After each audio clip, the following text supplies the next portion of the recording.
సిలువే నాకు శరణము,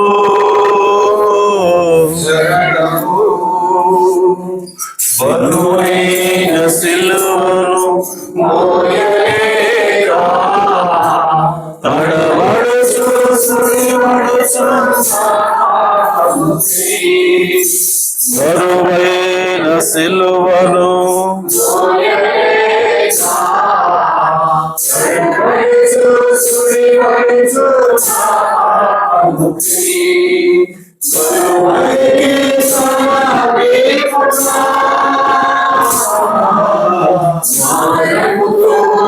సిలువను మోసెను,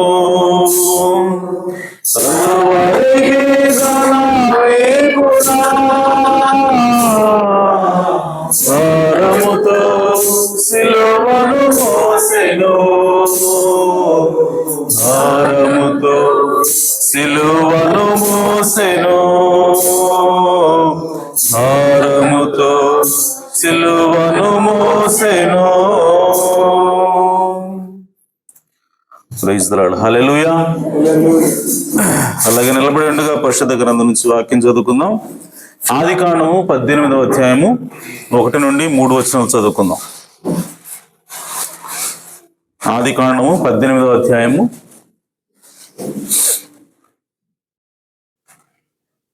1 నుండి 3 వచనాలు చదువుకుందాం. మరియు మమ్రే దగ్గరనున్న సింధూర వనంలో అబ్రహాము ఎండవేళ గుడారపు ద్వారముందు కూర్చుని ఉన్నప్పుడు యెహోవా అతనికి కనబడెను.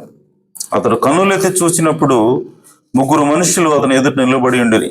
అప్పుడు వారిని చూచి గుడారపు వాకిట నుండి వారిని ఎదుర్కొనుటకు పరుగెత్తి నేలమట్టుకు వంగి, ప్రభువా, నీ కటాక్షము నా మీద ఉన్న ఎడల ఇప్పుడు నీ దాసుని దాటిపోవద్దు. నేను కొంచెం నీళ్లు తెప్పించేదను, దయచేసి కాళ్ళు కడుక్కొని ఈ చెట్టు క్రింద అలసట తీర్చుకొనుడి. దేవుడు తన పరిశుద్ధ వాక్యమును దీవించును గాక. తల వంచి చిన్న ప్రార్థన చేసుకుందాం.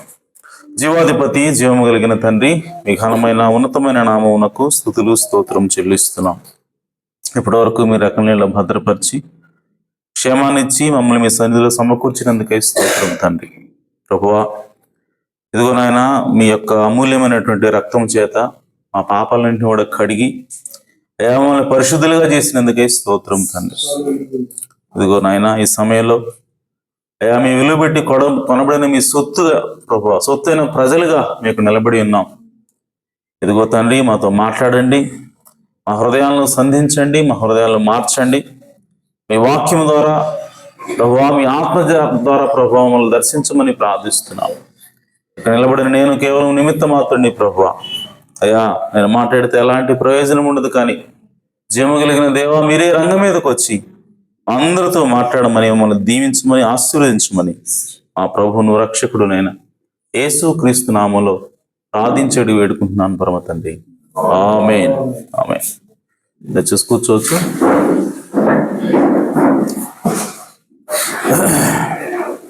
ప్రైజ్ ది లార్డ్, హల్లెలూయా. దేవుని నామానికి మహిమ కలుగును గాక. అందరూ బాగున్నారా? సంతోషంగా ఉన్నారంతా? హల్లెలూయా. చాలా సంతోషం. మరి మరొకసారి దేవుని సన్నిధిలో మనందరం ఏ విధంగా కలుసుకోవటం నిజంగా అది గొప్ప భాగ్యమైనది. ఆమేన్. సో దేవుడు మన యొక్క జీవితాల్లో ప్రతిరోజు కూడా మనకు మేలు చేస్తానే ఉన్నాడు.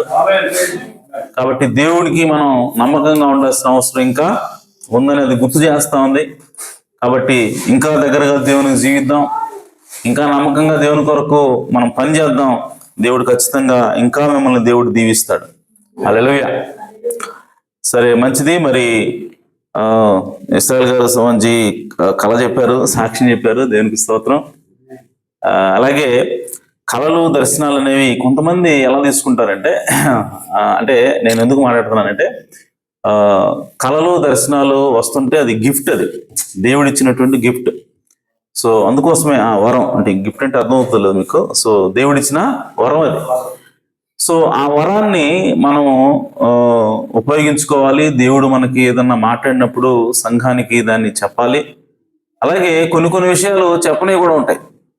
ప్రవక్త అన్నాడు, నేను నాకు చెప్పినటువంటి విషయాలన్నీ, దేవుడు నాకు చెప్పినటువంటి విషయాలు, దేవుడు నాకు బయలుపరిచిన విషయాలు, దేవుడు నాకు దర్శన రూపంలో ఇచ్చిన విషయాలన్నీ మీకు చెబితే మీరు బద్దలైపోతారు, ఒక్కడు కూడా వెళ్ళిపోతాడు అన్నట్టు ప్రవక్త. ఎందుకంటే ఆయనకి చూపించినటువంటి ప్రత్యక్షతలు అలాంటివి, అంటే నమ్మలేని విధంగా ఉండే అనమాట. ఆమేన్. కాబట్టి అవన్నీ కూడా నేను చెప్పలేను, కొన్ని మాత్రమే మీరు నమ్మగలిగి మాత్రమే, మీకు ఉపయోగకరంగా ఉండే మాత్రమే బయట చెప్తున్నాను అన్నాడు ఆయన. హల్లెలూయా. అలాగే దర్శనాలు, కళ్ళు దేవుడు ఇస్తూ ఉంటాడు. ఇచ్చినప్పుడు ఏవి బయటకు చెప్పాలి, ఏవి చెప్పకూడదు అన్నటువంటి మనకి ఏమంటారంటే దాన్ని వివేచన కూడా మనకి దేవుడు ఇస్తాడు ఆటోమేటిక్గా. ఓకే. సో సహోదరుడు చెప్పాడు, మంచిదే, అందరికి తెలియాల్సిన విషయం, దాని గురించి మాట్లాడలేదు. అయితే కొంతమంది ఏం చేస్తారంటే ఎవరికి చెప్పకూడని విషయాలు కూడా చెప్పేస్తుంటారు బయటికి. అక్కడ సమస్య వస్తుంది అన్నమాట. సో కాబట్టి ఆ విషయంలో జాగ్రత్తగా ఉండాలి మనం.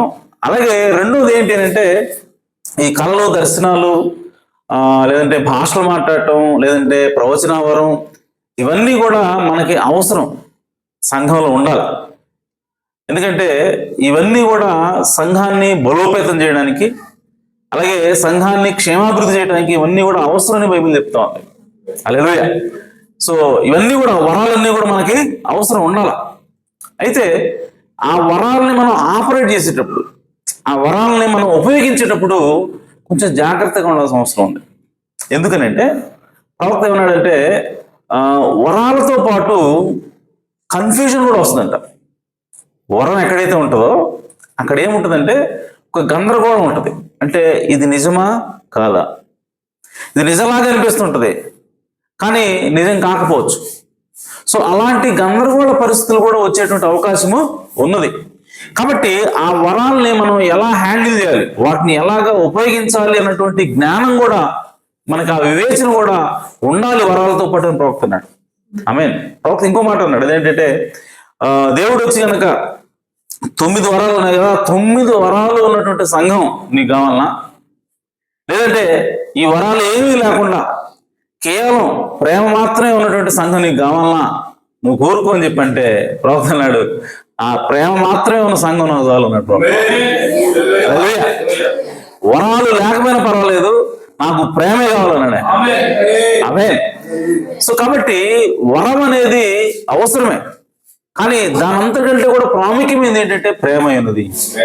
ఆమేన్. అందుకోసం పౌలు ఏమంటాడంటే గణగణలాడు, సరే నేను దేవదూతల భాషలతో మాట్లాడినా సరే, అన్ని భాషల్లో మాట్లాడినా సరే, ప్రేమ లేని వాడి అయితే నేను ఎద్దుండే. ఆమేన్.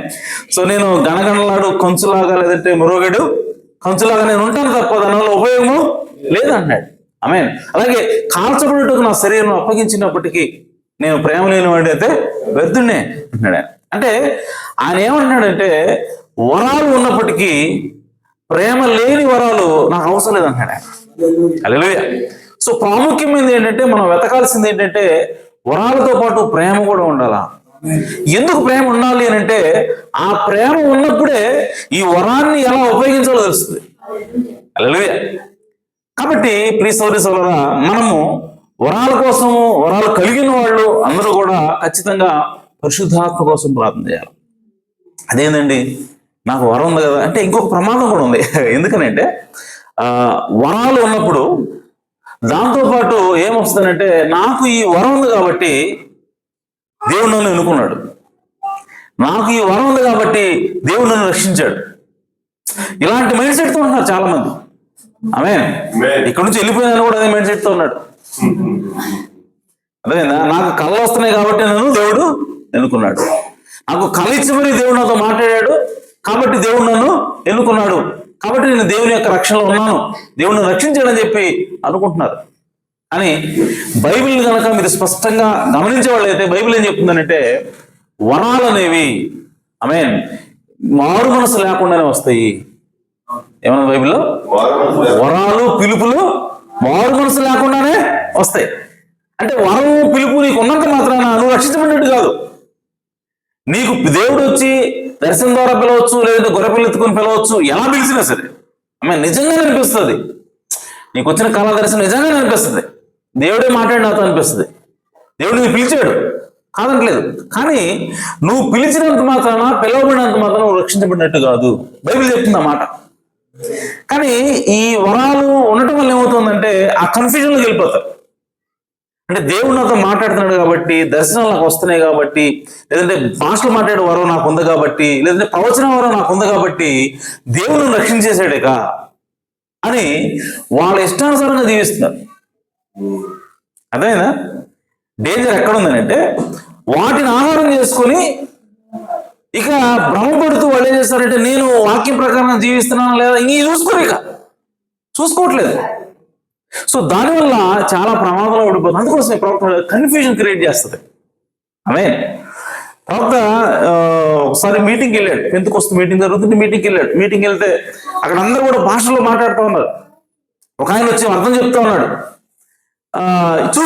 చూసి అబ్బా ఇది పరలోకంలాగా ఉంది, దేవుడు ఇక్కడ ఉన్నాడు నిజంగా, ఎంత ఎంత అద్భుత కార్యాలు ఇక్కడ జరుగుతున్నాయి, అసలు భాషలు మాట్లాడటం ఏంది, మళ్ళీ అంటే ఇంకొక ఆయన వచ్చి దానికి అర్థం చెప్పటం ఏంది, అసలు భలే ఉంది ఇది ఏంది, ఇక్కడ దేవుడు ఉన్నాడని చెప్పి ఆయన అనుకున్న తర్వాత ఆయన బయటకు వచ్చాడు. బయటకు వచ్చిన తర్వాత వాళ్ళందరినీ వాళ్ళలో ఇద్దరు చూస్తున్నాడు ఆయన. ఒక ఆయన ఏమో భాషలు మాట్లాడాడు, ఇంకొక ఆయన అర్థం చెప్పాడు. తర్వాత ఆయన వాళ్ళ దగ్గరికి వెళ్ళి ఆయనకు వివేచన వరం ఉంది కదా, సో వాళ్ళతో మాట్లాడుతున్నప్పుడు అందులో ఒక వ్యక్తి జీవితం బాగుంది, కానీ ఇంకో వ్యక్తి జీవితం ఎలా ఉందంటే అతను ఇంకొక ఆమెతో విచారం చేస్తున్నాడు. ఒక వ్యక్తి పరిశుద్ధంగానే జీవిస్తున్నాడు, అతను మాస్టర్తో మాట్లాడుతున్నాడు.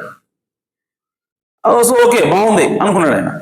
కానీ ఇంకో వ్యక్తి దగ్గర పోయేసరికి, ఆయన మాస్టర్కి అర్థం చెప్పే వ్యక్తి, ఆయన దగ్గర పోయేసరికి అతని యొక్క జీవితంలో ఎలా ఉందంటే ఆయన వేరే వ్యక్తితో అతను విచారం చేస్తున్నాడు. అప్పుడు అర్థం కాదు ఇదేంది, దేవుడు మాట్లాడితే, దేవుడు ఆ గిఫ్ట్ ఇస్తే ఆ గిఫ్ట్ ఎవరికి ఇవ్వాలి? నీతిమంతులకే కదా ఇవ్వాలి, సరిగ్గా జీవించే వాళ్ళకే కదా ఇవ్వాలి. మరి ఇతను వ్యభిచారం చేస్తున్నాడు, ఇతనికి ఎలా ఇచ్చాడు దేవుడు అని ప్రవక్తకు అర్థం కాదు. దాని గురించి ఆలోచిస్తూ ఉన్నాడు ఆయన. ఆలోచిస్తున్నప్పుడు దేవుడు వెంటనే ఒక దర్శనం ఓపెన్ చేశాడు. ఆ దర్శనంలో భూమి తిరుగుతూ ఉంది, గుండ్రంగా ఉంది. ఆ భూమి మీద గురుగులు ఉన్నాయి, గోధుమలు ఉన్నాయి. ఒక వ్యక్తి గోధుమలు ఎత్తుకుంటూ వెళ్ళాడు. ఆ తర్వాత వెనకాల గురుగులు గుర్తుంటే ఇంకొక వ్యక్తి వెళ్ళాడు. ఆ తర్వాత అవన్నీ కూడా పెరిగినాయి, మొక్కలేని చిన్న చిన్న మొక్కలు. అప్పుడు వర్షం పడలేదు, సో మంచు పడలేదు కాబట్టి అవన్నీ కూడా అలాడుతున్నాయి. నీళ్లు కావాలని ప్రార్థన చేస్తున్నాయి ఆ మొక్కలని. ప్రార్థన చేస్తున్నప్పుడు దేవుడు పైనుంచి వర్షం కురిపించాడు. వర్షం కురిపించినప్పుడు ఆ గురుగులు గోధుమలు రెండు కూడా దేవుడు శృతిస్తున్నాయట. ఆమేన్ హల్లెలూయా, దేవానికి స్తోత్రం అంటున్నాయట. ఆమేన్. సో అప్పుడు ప్రవక్తకి ఏమర్థమైందంటే, దేవుడు నీతిమంతుల మీదను అనీతిమంతుల మీదను తన యొక్క వర్షమును కురిపింపజేస్తూ ఉన్నాడు. అంటే ఆత్మ అభిషేకం లేదంటే ఆత్మ ద్వారా వచ్చేటువంటి వరాలు కేవలం గోధుమలకే కాదు, కేవలం దేవుని పిల్లలకే కాదు, దేవుని పిల్లలు కాని వాళ్ళకు కూడా వస్తాయి. ఆమేన్. సరిగ్గా జీవించిన వాళ్ళకే కాదు, సరిగ్గా జీవించిన వాళ్ళు కూడా వస్తాయి అని ప్రవక్త అర్థమయ్యి అప్పుడు వెంటనే ఆ బైబిల్లో ఉన్నటువంటి వాక్యాన్ని గుర్తు చేసుకోవాలి. ఏంటంటే వరములు పిలుపులు మారు మనసు లేకుండానే వస్తాయి. ఆమేన్. కాబట్టి ప్రియ సోదరి సోదరులారా, మనము దాన్ని ఆధారం చేసుకోకూడదు. మనకి కళ వస్తుంది కాబట్టి, లేదంటే మనకి ప్రవచనాలు వస్తున్నాయి కాబట్టి, మనం భాష మాట్లాడుతున్నాం కాబట్టి దేవుడు నన్ను రక్షించాడు, లేదంటే దేవుడు నన్ను సేవకు పిలిచాడు కాబట్టి దేవుడు నన్ను రక్షించాడు. నో. నీవు రక్షించబడ్డావటానికి రుజువు ఏంటి అని అంటే, నీవు తిరిగి జన్మించావటానికి రుజువు ఏంటి అని అంటే, ఈ బైబిల్ ప్రకారం నీ జీవితం ఉంటుంది. హల్లెలూయా. ఈ బైబిల్ ప్రకారం నువ్వు జీవించకుండా, నువ్వు ఎన్ని ప్రవచనాలు ప్రవచించినా, నువ్వు ఎంత గట్టిగా బోధ చేసినా, ఈ బైబిల్ ప్రకారం నీ జీవితం లేకపోతే నువ్వు ఇంకా పరిశుద్ధాత్మ పొందుకోలేదు, నువ్వు ఇంకా తిరిగి జన్మించలేదని చూపిస్తా ఉంది. ఆమేన్. కాబట్టి ప్రియ సోదరి సోదరులారా, మనకి వరాలతో పాటు పరిశుద్ధాత్మ ఉండాలి, వరాలతో పాటు ప్రేమ ఉండాలి, ఆమె ఎందుకంటే ఆ ప్రేమే దేవుడే ఉన్నాడు. హల్లెలూయా. కాబట్టి ఏది ప్రాముఖ్యం, ఏది ప్రధానమనంటే ముందు ప్రేమ ప్రధానమైనది, ముందు దేవుడు ప్రధానమైనాడు, ముందు పరిశుద్ధాత్మ బాప్తిసం ప్రధానమైనది, ఆ తర్వాత దాని వరాలు. హల్లెలూయా. సో ఎందుకు ఇది చెప్తున్నానంటే మనకి చాలా మందిని చూసాం మనం. సో వాళ్ళందరూ కూడా కన్ఫ్యూజన్లో ఉన్నారు. ఓకే, సో బెస్ట్ ఎగ్జాంపుల్ మన సంఘంలో జరిగిందే. వాళ్ళు ఎందుకు కన్ఫ్యూజన్లో ఉన్నారంటే వాళ్ళకు వచ్చిన దర్శనాలు ఒకరు వచ్చి కళ్ళ లాంటివి, వాళ్ళకు వచ్చిన కళ్ళను బట్టి వాళ్ళు మోసపోయారు. దేవుడు నన్ను పిలిచాడు, దేవుడు నన్ను ఎన్నుకున్నాడు, కాబట్టి నేను దేవుడు పిలిచిన సేవకుణ్ణి, నేను ఏం చేసినా సరే చెల్లుద్ది. No no no no. నీ జీవితం ఎలా ఉంది? నీ జీవితం ఈ బైబిల్ ప్రకారం ఉందా లేదా? దాన్ని బట్టే నీవు దేవుడు నిన్ను నిజంగా పిలిచాడు లేదనేది తెలుస్తుంది. హల్లెలూయా. ఇప్పుడు బిలాము ఉన్నాడు. బిలాము దేవుని ప్రవక్త కాదా? బిలాము యెహోవా ప్రవక్త అని బైబిల్లో ఉంది. ప్రవక్త కూడా చెప్పాడు బిలాము యెహోవా ప్రవక్త అని. హల్లెలూయా. అంటే బిలాముని దేవుడే పిలిచాడు. ఆమె కానీ బిలాము నిలబడ్డాడా? నిలబడలేదు. ఎందుకని? అతడు తన మనసును పిలిచిన దేవుడి మీద ఉంచకుండా ధనం మీద ఉంచాడు. పేరు ప్రఖ్యాతుల కోసం వెళ్ళాడు. కాబట్టి అతడు యెహోవా ప్రవక్తల్లో అతడు చెడిపోయిన ప్రవక్తగా ఉన్నాడు. హల్లెలూయా. కాబట్టి ప్రియ సోదరి సోదరులారా, మనం పిలుపు అనేది ముఖ్యమే, కానీ నీవు పిలవబడినంత మాత్రాన నువ్వు దేవుని యొక్క రాజ్యంలో ఉన్నావని రుజువు కాదు. మరి ఏంటి రుజువు అని అంటే, దేవుడు నీలో ఉన్నాడు అంటానికి రుజువు ఏంటి? నువ్వు పరిశుద్ధాత్మ చేత తిరిగి జన్మించినప్పుడే నువ్వు రక్షించబడినట్లు లెక్క, నేను పిలిచినప్పుడు కాదు. హల్లెలూయా. కాబట్టి ఆ విషయంలో చాలా జాగ్రత్తగా ఉండాలి, ఎందుకంటే అది కన్ఫ్యూజన్ క్రియేట్ చేస్తుంది. ఆమేన్. కాబట్టి ప్రియ సోదరి సోదరులారా, మనకి కళలు, దర్శనాలు ఇవన్నీ కూడా ఇంకా ఆశ్చర్యమైనటువంటి విషయం ఏంటంటే, కొంతమంది ఎలా ఉంటారంటే కళ వచ్చింది లేదంటే దర్శనం వచ్చింది అనగానే కళలో ఒకవేళ పలానా సహోదరుడు నీకు ద్రోహం చేయబోతున్నాడు, పలానా సహోదరుడు నేను మోసం చేయబోతున్నాడు అని కళ వచ్చింది అనుకోండి. ఆమేన్. రాగానే వీళ్ళేం చేస్తారు తెలుసా? ఇక ఆ సహోదరుడిని శత్రువుగా చూస్తుంటారు. ఇక అసలు ఒక్క మాట కూడా అన్నది వాడిని. అయినా సరే కళ వచ్చింది కాబట్టి ఇవాళ పక్కన పెట్టు, ఇంకోటి దగ్గర రాని బాబు. ఏంటిది ఏంటిది అంటే ఇది మూఢభక్తి ఉన్నది. ఆమె చాలా మంది చూశానండి, మా ఇంట్లోనే ఉన్నాడు ఒక ఆయన. ఆమె సో ఆయనకి కళ వచ్చిందో చాలు శత్రువు అయిపోతాడు. ఇక ఆమె మళ్ళీ ఇంకో కళ వచ్చిందనుకో అతనికి సహాయం చేయబోతాడు, మళ్ళీ వచ్చి అతుకుంటాడు. ఆమె మళ్ళీ ఎక్కడైనా ప్రేమ వస్తుంది, మళ్ళీ దేవుడు నువ్వు మోసం చేయడం చూపించాడు అనుకో మళ్ళీ శత్రువు అయిపోతాడు. ఏంది ఇది అంటే, నీకొచ్చిన కళ లేదంటే దర్శనం నువ్వు ఎప్పుడు నమ్మాలి? నెరవేరిన తర్వాత నువ్వు నమ్మాలి. హల్లెలూయా. నెరవేరిన తర్వాత నీకు ఎక్కడ తెలుస్తుంది దేవుడు చూపించాడు ఏం చూపించిందా? తెలియదు కదా. కాబట్టి నెరవేరేంత వరకు నువ్వు వెయిట్ చేయాలి. ఆమె ఇంకోటి, అది నెరవేరే లోపు నువ్వు ఎట్ట ప్రవర్తించాలా? నీకొచ్చిన కళ ప్రకారం ప్రవర్తించాలా లేదంటే రాయబడిన వాక్యం ప్రకారం ప్రవర్తించాలా? వాక్యం ప్రకారం ప్రవర్తించాలి కదా. ఆమె కానీ వాళ్ళే కళ ప్రకారం ప్రవర్తిస్తారు. ఆమె కానీ ప్రవక్త అన్నాడు, నీకొచ్చిన కళ దేనికి సరిపోతు నువ్వు నమ్మాలి? వాక్యం సరిపోతు నమ్మాలా. నీకొచ్చిన కళలో నీ సహోదరుడు ద్వేషించని చెప్తే నువ్వు ద్వేషిస్తావా? కానీ బైబిల్ ఏం చెప్తుంది? ఈ శత్రు సైతం ప్రేమించాలని చెప్తావు. కానీ నీకు వచ్చిన కళ ఏం చెప్తుంది? వాడు శత్రువు అని చెప్తా ఉంది, వాడు ద్వేషించని చెప్తా ఉంది. నువ్వేం నమ్ముతావు? వాడు వాక్యం నమ్మరు, కళని నమ్ముతారు. ఆమేన్. అదేంటంటే అంధభక్తి, మూఢభక్తి, ప్రత్యక్షత లేనటువంటి భక్తి. హల్లెలూయా. కాబట్టి ఆ ట్రాప్ లో పడవచ్చు ఎవరో కూడా, ఎవరు లేరు. ఓకే, నేను ముందు జాగ్రత్తగా నేను చెప్తున్నాను అన్నమాట. ఆమేన్. అంటే అలాంటి వాళ్ళని చూశాను. ఓకే, సో కాబట్టి ప్రియ సోదరి సోదరులారా, వరాలు అనేవి మనకు అవసరం, కానీ దానికంటే ప్రాముఖ్యమైనది ఏంటంటే ప్రేమ అవసరమైనది. హల్లెలూయా. అయితే మన వరాల కోసం కూడా ప్రార్థన చేయాలని ప్రవక్త అన్నాడు.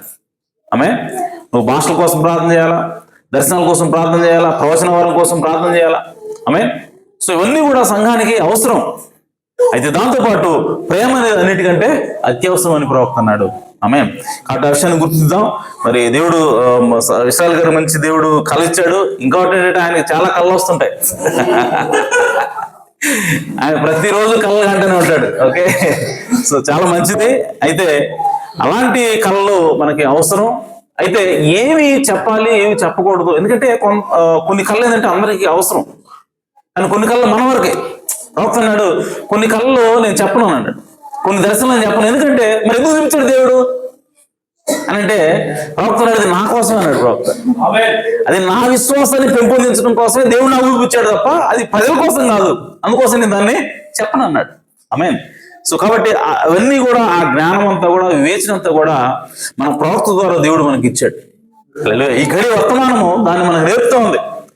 అని మీరు బయటకు వెళ్తే సంఘశాఖల్లో ఈ జ్ఞానం లేదు కాబట్టి వాళ్ళకి ఆ భాషలు, అర్థాలు చెప్పడాలు, ప్రవచనాలు ఇవన్నీ వాళ్ళ దగ్గరకు వస్తున్నప్పుడు వాళ్ళు కన్ఫ్యూజన్ స్టేట్ లో ఉంటారు. ఆమేన్. సో వాళ్ళ జీవితం ఎలా ఉన్నా సరే మాకు ప్రవచనాలు వస్తున్నాయి కాబట్టి మేము గొప్పవాళ్ళం. ఇంకోటి ఏంటంటే ఆ వరాలు ఆహారం చేసుకున్న వాళ్ళు గర్వం వస్తూ ఉంటుంది.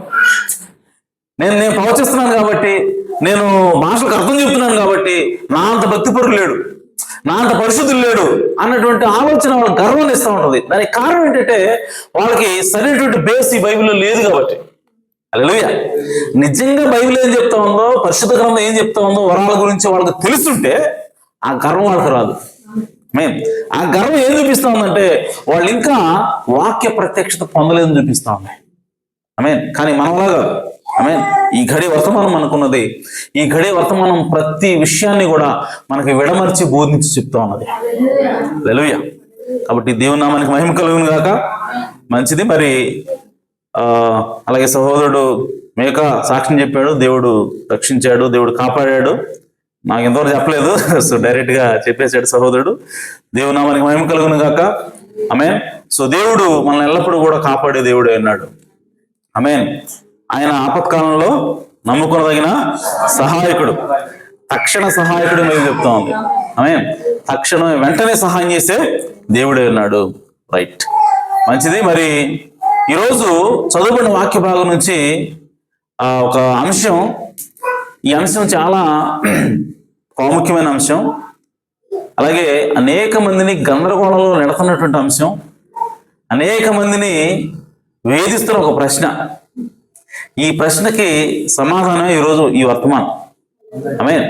సో ఏంటి ఆ సమస్య అనంటే రెండవ రాకడ గురించి. యేసుక్రీస్తు యొక్క రెండవ రాకడ ఆల్రెడీ 1963 సంవత్సరంలో జరిగిపోయిందని కొంతమంది నమ్మి దాన్ని బోధిస్తూ ఉన్నారు. ఆమేన్. ఈ రోజున అంశం ఏంటంటే 1963లోనే రెండవ రాకడ జరిగిందా? ఆమేన్.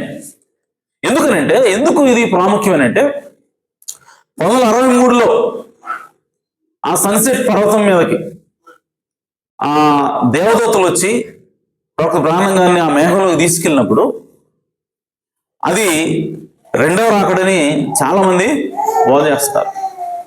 అంటే ఆ బోధ వల్ల ఏమవుతుందంటే యేసుక్రీస్తు ఆల్రెడీ రెండోసారి వచ్చేసాడు, రెండవ రాకడ అయిపోయింది అని ఎప్పుడైతే చెప్తున్నారో దాని అర్థం ఏంటంటే ఎత్తబాటు అయిపోయింది.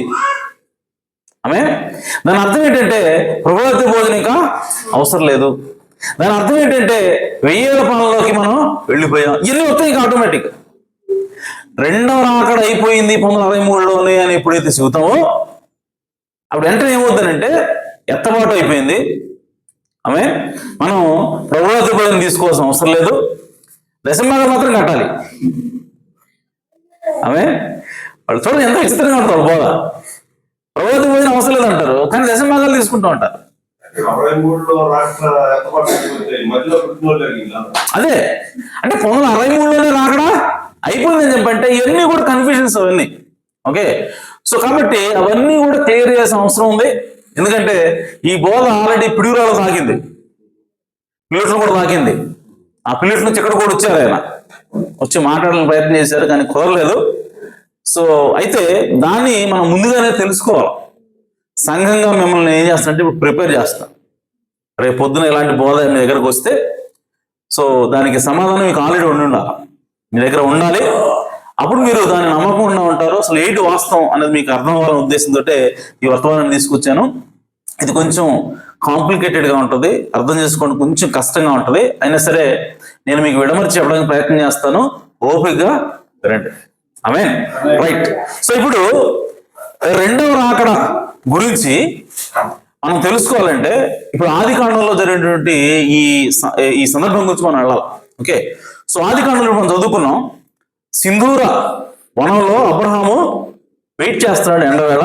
అప్పుడు ఎవరు కనపడ్డారంట? యెహోవా అతనికి కనబడెను. యెహోవా అతనికి కనబడెను. అతను కన్నులెత్తి చూచి ముగ్గురు మనుషులు అతనికి ఎదురుగా నిలబడ్డారు. ఆ ముగ్గురులో దేవుడు ఒక్కడే అని అబ్రహాము గుర్తించి, ప్రభువా నా దగ్గరికి రా అని చెప్పాడు. ఆమేన్. సో ఈ సందర్భంలో మనకి యెహోవా అబ్రహాంకి కనపడ్డాడు అన్నది. ఆమేన్. సో యెహోవా అబ్రహాంకి కనపడ్డాడు అన్న దగ్గర యెహోవా వచ్చాడనా రాలేదనా? వచ్చాడనే. ఆమేన్. సో ఇప్పుడు ఇదే సందర్భాన్ని ఇంకా కొంచెం ముందుకెళ్దాం. ఇది గుర్తుపెట్టుకోండి, యెహోవా వచ్చాడు గుర్తుపెట్టుకోండి. ఆ తర్వాత ఇంకా కిందకి వెళ్దాం. 9వ వచనం, వారు అతనితో నీ భార్య అయిన శారా ఎక్కడ ఉన్నదని అడుగగా అతడు అదిగో గుడారంలో ఉన్నదని చెప్పాను. అందుకు ఆయన, మీదటికి ఈ కాలంలో నీ యొద్దకు నిశ్చయముగా మరలా వచ్చేదను. ఇది కూడా గుర్తుపెట్టుకోండి. ఏమంటున్నాడు?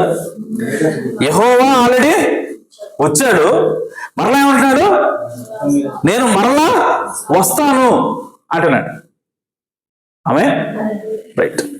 సో ఇప్పుడు వచ్చినప్పుడు యెహోవా రెండోసారి వస్తాడని చెప్తున్నాడు కదా. వచ్చినప్పుడు ఆయన తెలుసుద్దా అందరికి? తెలీదా? ఈయన ఏమంటున్నాడంటే కింద చదువుతాను, మీదటికి ఈ కాలం నిశ్చయంగా మరలా వచ్చేదను, అప్పుడు నీ భార్య అయిన శారకు ఒక కుమారుడు కలుగునని చెప్పింది. ఆమేన్.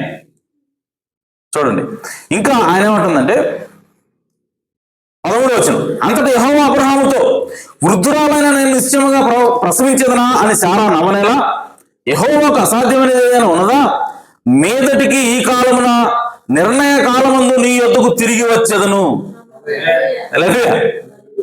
ఆల్రెడీ వచ్చాడైనా, వచ్చి మళ్ళీ ఏమంటే నిశ్చయంగా మళ్ళా నేను నీ దగ్గరికి వస్తాను అంటే రెండోసారి నీ దగ్గరికి వస్తాను, అప్పుడు శారాకు కుమారుడు కలుగును నేను. హల్లెలూయా. చూడండి ఇక్కడ రెండు రాకలు కనపడుతున్నాయి. ఆమేన్. సో ఒకటేమో యెహోవా వచ్చి అబ్రహాముతో మాట్లాడుతున్నాడు. సో ఆ మాట్లాడే సమయంలోనే నేను ఇంకోసారి రాబోతున్నానని చెప్తున్నాడు. ఆమేన్. అయితే ఇంకొకసారి నేను మరలా వస్తును అన్న మాటలో అక్కడ ఆ రెండోసారి వచ్చినట్టుగా మీరు బైబిల్ చదివితే ఎక్కడ కనపడదు. మీరు బైబిల్ మొత్తం చదవండి. నేను మీదికి కాలం వస్తాను అన్నాడు కదా, ఇదిగో ఈ టైంలో వచ్చాడు, ఇదిగో వచ్చాడు అన్న మాట ఎక్కడ కనపడదు మనకి. మీరు ఇంటికి వెళ్తారు బైబిల్ చదువుకున్న తర్వాత.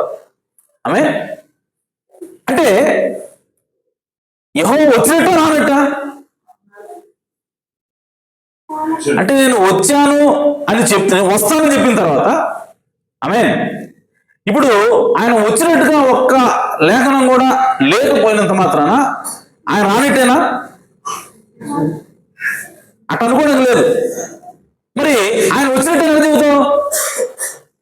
వచ్చాడు అనడానికి మనకు రుజువులు లేవు. కానీ వచ్చాడు అనడానికి రుజువులు ఏమున్నాయి? వచ్చాడు అంటే లేఖనం లేదు, రాయబడి అక్కడ. కానీ రుజువులు ఏమైనా ఉన్నాయా? ఏంటి రుజువు? ఉంది రుజువు. ఏంటనంటే ఆయన ఏమన్నాడు, చూడండి, ఈ ఎత్తుకు తిరిగి వచ్చేదను, అప్పుడు శారాకు కుమారుడు కలుగును. అంటే శారా గనక కుమారుడిని కట్టే ఆయన వచ్చినట్టే. ఇంకా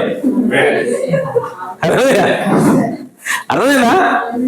శారా గనక కుమారుడిని కనది అంటే ఆయన ఆల్రెడీ వచ్చినట్టే. అంటే ఇది ఏమి రాకడా? బహిరంగ రాకడ కాదు, ఇది రహస్య రాకడ. హల్లెలూయా. ఇది ఎవరికి తెలియని రాకడ. ఇది ఎవరికి మాత్రం తెలుస్తుంది అంటే కేవలం అబ్రహాంకి శారాకు మాత్రం తెలుస్తుంది. హల్లెలూయా. ఎందుకనంటే ఆయన వచ్చాడు అని ఎప్పుడు తెలుస్తుందంటే వాళ్ళ శరీరం మార్పు చెందుతాయి. అదే వాళ్ళ శరీరం అప్పటిదాకా ముసలితనంలో ముడికిపోయి నడువు వంగిపోయినటువంటి వీళ్ళు ఒక్కసారి ఒక రోజు లాగానే వాళ్ళందరూ కూడా కుర్రలు అయిపోయినారు. ఆమె 25 సంవత్సరాల వయసులో అబ్రహాము శారా ఎలా అయితే ఉన్నారో నిగలగలాడతా బలంగా యవనంలో మళ్ళీ ఆరోపణలు కూడా వెళ్ళిపోయారు. ఒకరోజు ఉదయం లాగానే వాళ్ళకి అలా కనపడింది. ఆమె కనపడగానే వాళ్ళు ఏంది మా ముసలు ఎక్కడ పోయిందని చూస్తే కుర్రమ్మాంది అక్కడ ఏమనుకుంటే మా ముసలు ఎక్కడ పోయింది ఏమనుకుంటాం. తీరా చూస్తే వాళ్ళిద్దరూ కూడా యవనస్తులుగా మారిపోయారు. హల్లెలూయా. అంటే ఏం జరిగింది? యెహోవా వచ్చాడు ఆల్రెడీ. హల్లెలూయా. అంటే వాళ్ళ యెహోవా వచ్చాడని ఎప్పుడు అర్థమవుతుంది? వాళ్ళ శరీరాలు మార్పు చెందడం ద్వారా మనకు అర్థమవుతాం. హల్లెలూయా. అంటే వాళ్ళ శరీరాలు మార్పు చెందే సమయంలో వచ్చే రాకడ ఏ రాకడది? రహస్య రాకడ. హల్లెలూయా. సో ఈ రహస్య రాకడ ఏదైతే ఉందో దానికి ముందస్తుగా బైబిల్లో అబ్రహాము జీవితంలో దేవుడు ఉంది రాసించాడు టైప్. ఆమె ఛాయగా నేరుగా దేవుడు దీన్ని రాసించాడు. అది నిజంగా కూడా జరగాల. సో నిజంగా కూడా ఒక రహస్య రాకడ ఉంది. ఆమె నిజంగానే మన శరీరాలు మార్చే ఒక రహస్య రాకడ ఉంది. ఆ రహస్య రాకడ వచ్చినప్పుడు ఏమవుతుందంటే మన శరీరాలు మార్పు చెందుతాయి. రెప్పపాటులో మన శరీరాలు మార్పు చెందుతాయని పౌలు గారు ఏ రాకడ గురించి చెప్పాడో ఆ రాకడే ఈ రాకడ. హల్లెలూయా. సో నా క్వశ్చన్ ఏంటంటే అబ్రహాము శరీరాలు మార్పు చెందినప్పుడు వచ్చే రాకడ రహస్య రాకడైనప్పుడు దానినే మనం రెండో రాకడ అంటున్నప్పుడు ఆమె అవునా? అంతేనా? మొదటిసారి ఆయన రాకడ వచ్చాడు, ఆయన శరీరం తెలుసుకుని వచ్చి మన కోసం చనిపోయాడు. రెండోసారి ఆయన మధ్యాకాశంలోకి వస్తా ఉన్నాడు. ఆయన మధ్యాకాశంలోకి వచ్చినప్పుడు మనం రెప్పపాటులో మార్పు చెందుదు అని పౌలు గారు మాట్లాడుతున్నాడు. అదే అంటే రెండోసారి ఎప్పుడైతే వస్తాడో వెంటనే మన శరీరాలు ఏమవుతాయి? మార్పు చెందుతాయి. సో మన శరీరాలు మార్పు చెందుతున్నాయంటే అర్థం ఏంటంటే ఆ నాలుగు వచ్చాడని. ఆమేన్. సో కాబట్టి ఈ రాకడని మనం ఏమంటున్నాం? రెండవ రాకడ, రహస్య రాకడ, అలాగే దాన్ని రెండవ రాకడ అంటున్నాం. ఇప్పుడు నా ప్రశ్న ఏంటంటే ఇది రెండవ రాకడ అయితే అబ్రహాము దగ్గరికి వచ్చాడు కదా యెహోవా, ఓకే, మరి ఇదే రాకడ అర్థమైందా నా మాట? అబ్రహాము దగ్గరికి అబ్రహాము యెహోవా అతనికి కనబడెను అంటే యెహోవా అబ్రహాము దగ్గరికి వెళ్ళాడు. ఆమేన్. సో వెళ్ళినప్పుడు దాన్ని కూడా రాకడ అంటున్నాం కదా, ఇదే రాకడ. మరి ఇది మొదటి రాకడ కాదు. ఆమేన్. ఎందుకనంటే ఈ అబ్రహాము దగ్గరికి ఎండవేళ వచ్చినటువంటి ఈ రాకడలో ఏం జరుగుతుందనంటే సొదొమకి తీర్పు తీర్చబడతా ఉంది. ఆమేన్. బైబిల్లో కొత్త నిబంధనలు ఇది ఛాయ, ఓకే.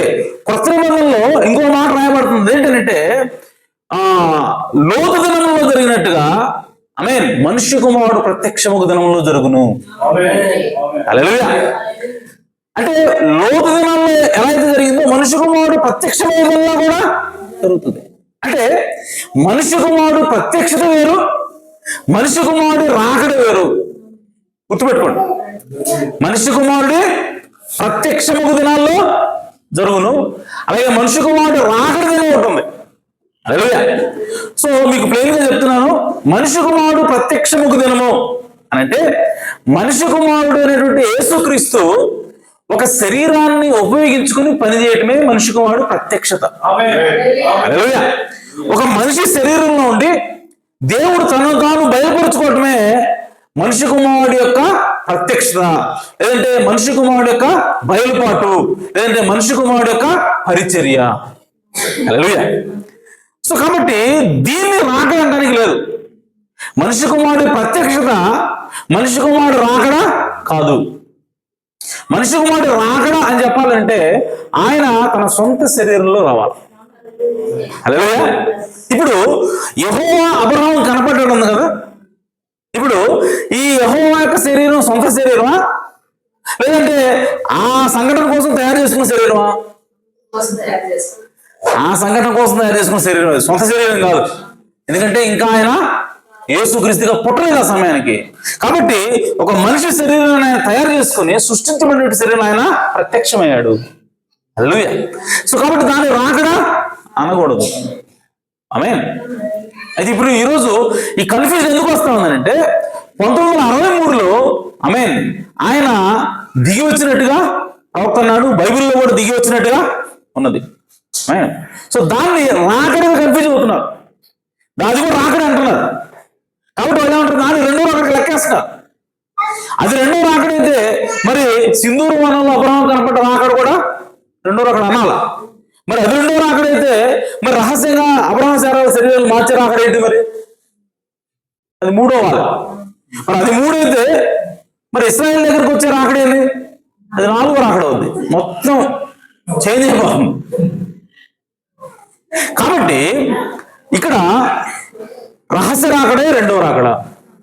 హల్లెలూయా. సో అంత ముందు వచ్చే రాకడ ఏమిటంటే అది రాకడే, కానీ ఎలాంటి రాకడ అని అంటే అది కేవలము ప్రత్యక్షపరచుకోవడానికి, అది కేవలం బయలుపరచుకోవడానికి. అంటే యేసుక్రీస్తు వాక్యం ఏంటి, యేసుక్రీస్తు యొక్క బయలుపాటు ఏంటి, యేసుక్రీస్తు యొక్క ఆలోచన ఏంటో బయలుపరచడానికి వచ్చేటువంటి రాకడే సింధూర వృక్షం దగ్గరకు వచ్చేటువంటి రాకడ. అదే మనిషి కుమారుడు ప్రత్యక్షమగు దినము, మనిషి కుమారుడు బయలుపరచబడే దినము. ఆమేన్. సో ఇది మీరు గమనంలో పెట్టుకోండి. ఓకే. కాబట్టి ప్రియ సోదర సోదరా, ఓకే,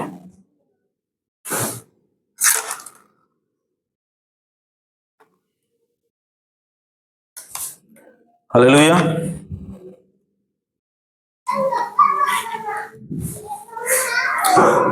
సో ఈ విషయం అర్థమైంది కదా? ఆమేన్. మనిషి కుమారుడు ప్రత్యక్షమయ్యే దినం ఉంది, మనిషి కుమారుడు రాకడ దినం ఉంది.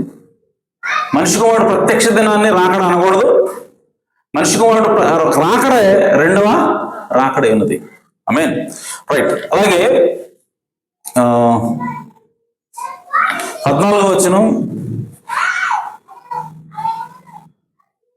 ఓకే, ఇది అయిపోయింది. సరే, యోహాను సువార్త 12వ అధ్యాయం. సతి యోహాను సువార్త 12వ అధ్యాయం 23వ వచనం.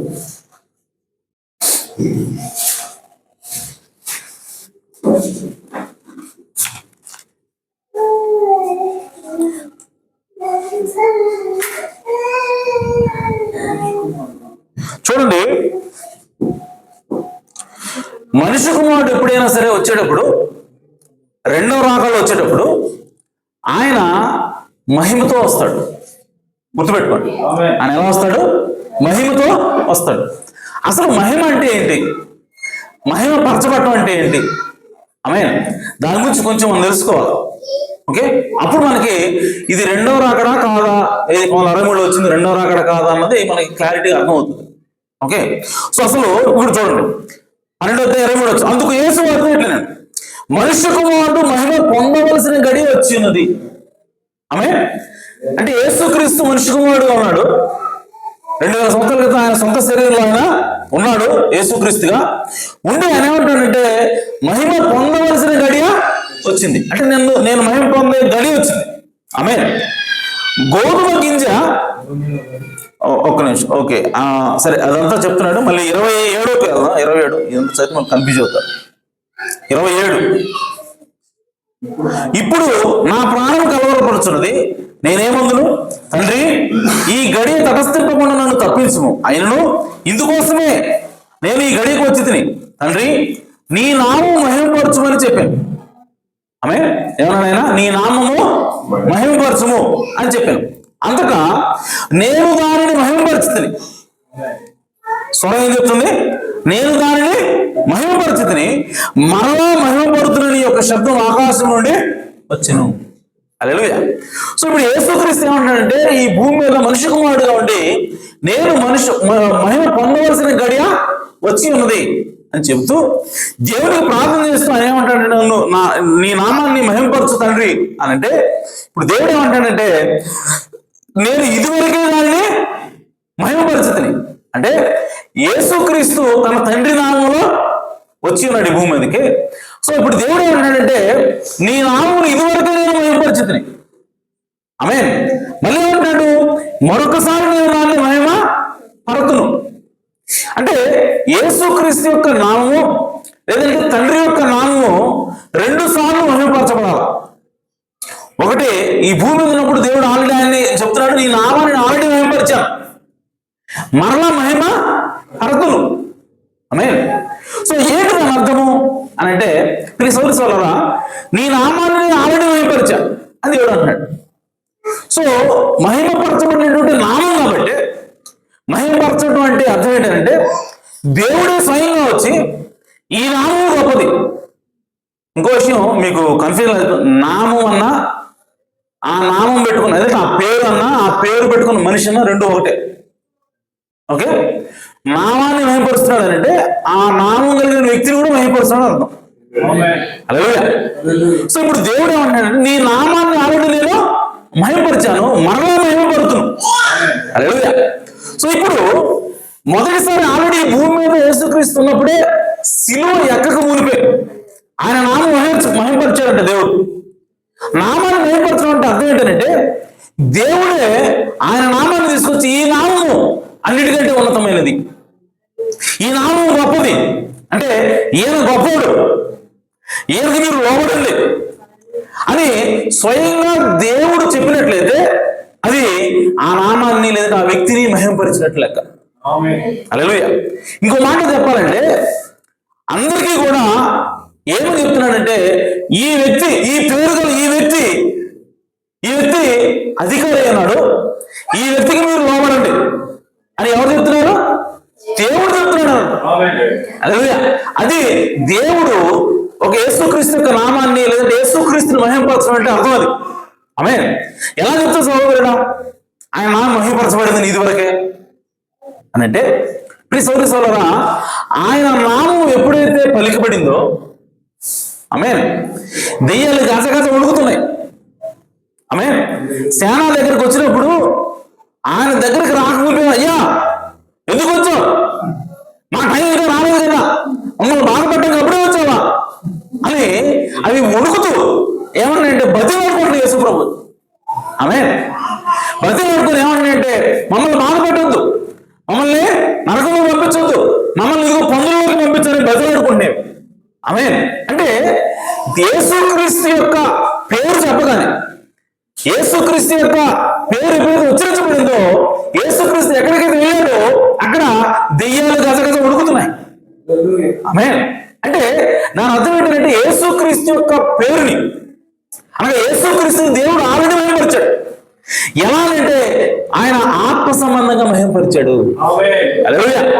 సో కాబట్టి ఆత్మ సంబంధమైనటువంటి ప్రపంచం ఏదైతే ఉందో అది యేసుక్రీస్తుని గుర్తించి తీరాల్సిందే. హల్లెలూయా. అందుకే ఆయన శిష్యులు కూడా అధికారం ఇచ్చి మీరు పోండి, దయ్యాల మీద ఆమేన్ రోగాల మీద నేను మీకు అధికారం ఇస్తున్నాను, ఎందుకంటే ఆ అధికారం నాకు ఇవ్వబడింది తండ్రి ద్వారా. ఎలా వచ్చింది ఆయనకు అధికారం అంటే దేవుడు ఆయన నామాన్ని మహిమపరిచాడు కాబట్టి.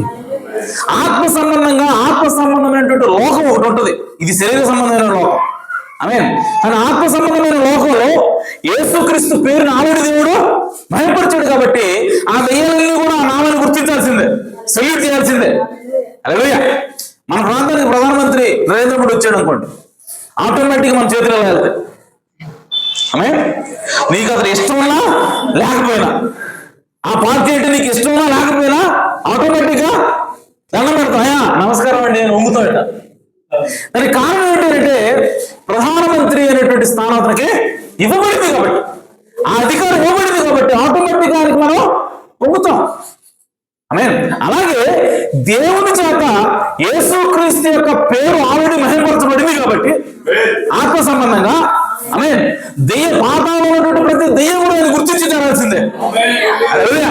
అందుకోసమే ఆయన ఎక్కడికి వెళ్తే అక్కడ రోగాలు మారిపోతున్నాయి, ఎందుకంటే ప్రతి రోగం కూడా ఒక దెయ్యాన్ని ప్రవక్తున్నాడు. హల్లెలూయా. సో కాబట్టి రోగాలు మారిపోతున్నాయి, అన్ని దెయ్యాలు కూడా మారిపోతున్నాయి ఆయన దగ్గర నుంచి. అని ప్రియ సోదరి సోదరులారా, దేవుడు అన్నాడు నేను 2వసారి కూడా దాన్ని మహిమ పరుస్తాను అన్నాడు. 2వసారి మహిమపరచడం ఏంటి అని అంటే శారీరకంగా, అంటే కేవలం ఆయన ఆత్మ మాత్రమే మహిమపరచబడింది, కానీ ఆయన శరీరం ఇంకా మహిమ పరచబడలేదు. ఎప్పుడు ఆయన శరీరం మహిమపరచబడింది అంటే ఆయన చనిపోయి తిరిగి లేచిన తర్వాత. ఆయన 6వ సమయంలో ఆయన దేహము మహిమపరచబడింది.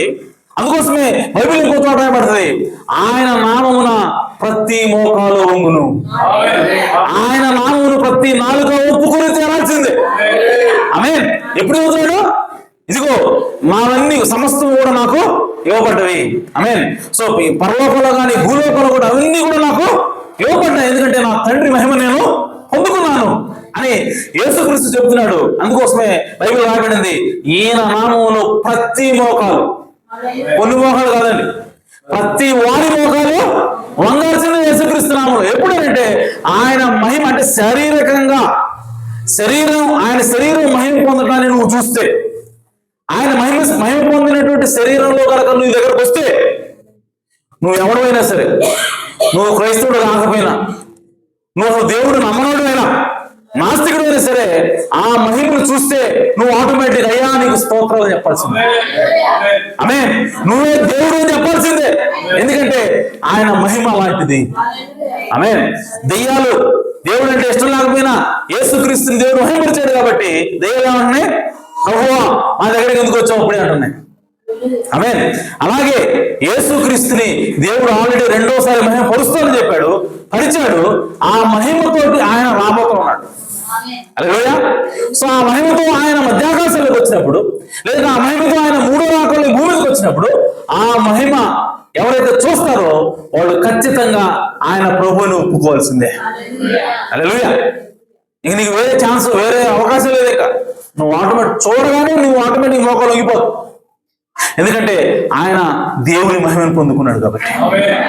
హల్లెలూయా. అయితే యేసుక్రీస్తు ఈ భూమి మీద చనిపోక ముందు కేవలం ఆయన నామం మాత్రమే, అనగా ఆత్మ సంబంధంగా మాత్రమే ఆయన మహిమపరచబడ్డాడు కాబట్టి, కేవలం ఆత్మ సంబంధమైనటువంటి లోకంలో ఉన్నటువంటి దెయ్యాలు మాత్రమే ఆయన్ని గుర్తిస్తున్నాయి. ఆమేన్. అలాగే ఆయన ఎవరైతే చనిపోయారో వాళ్ళంతా ఆత్మలు అవుతారు కదా, ఆత్మగా ఉంటారు కదా, వాళ్ళ ఆత్మలు కూడా లోపడుతున్నాయి. అందుకోసం లాజరు సమాధికి వచ్చి, లాజరు రాగానే ఆయన వచ్చాడు. ఎందుకని? ఆయన ఆత్మ సంబంధంగా ఆయన మహిమపరచబడి ఉన్నాడు కాబట్టి ఆ ఆత్మలు ఆయనకి లోపడుతున్నాయి, దెయ్యాల ఆత్మలు కూడా లోపడుతూ ఉన్నాయి. అని అదే సమయంలో పిలాతు దగ్గరికి వెళ్ళాడు. పిలాతు యేసుక్రీస్తు మాట్లాడుతున్నాడు.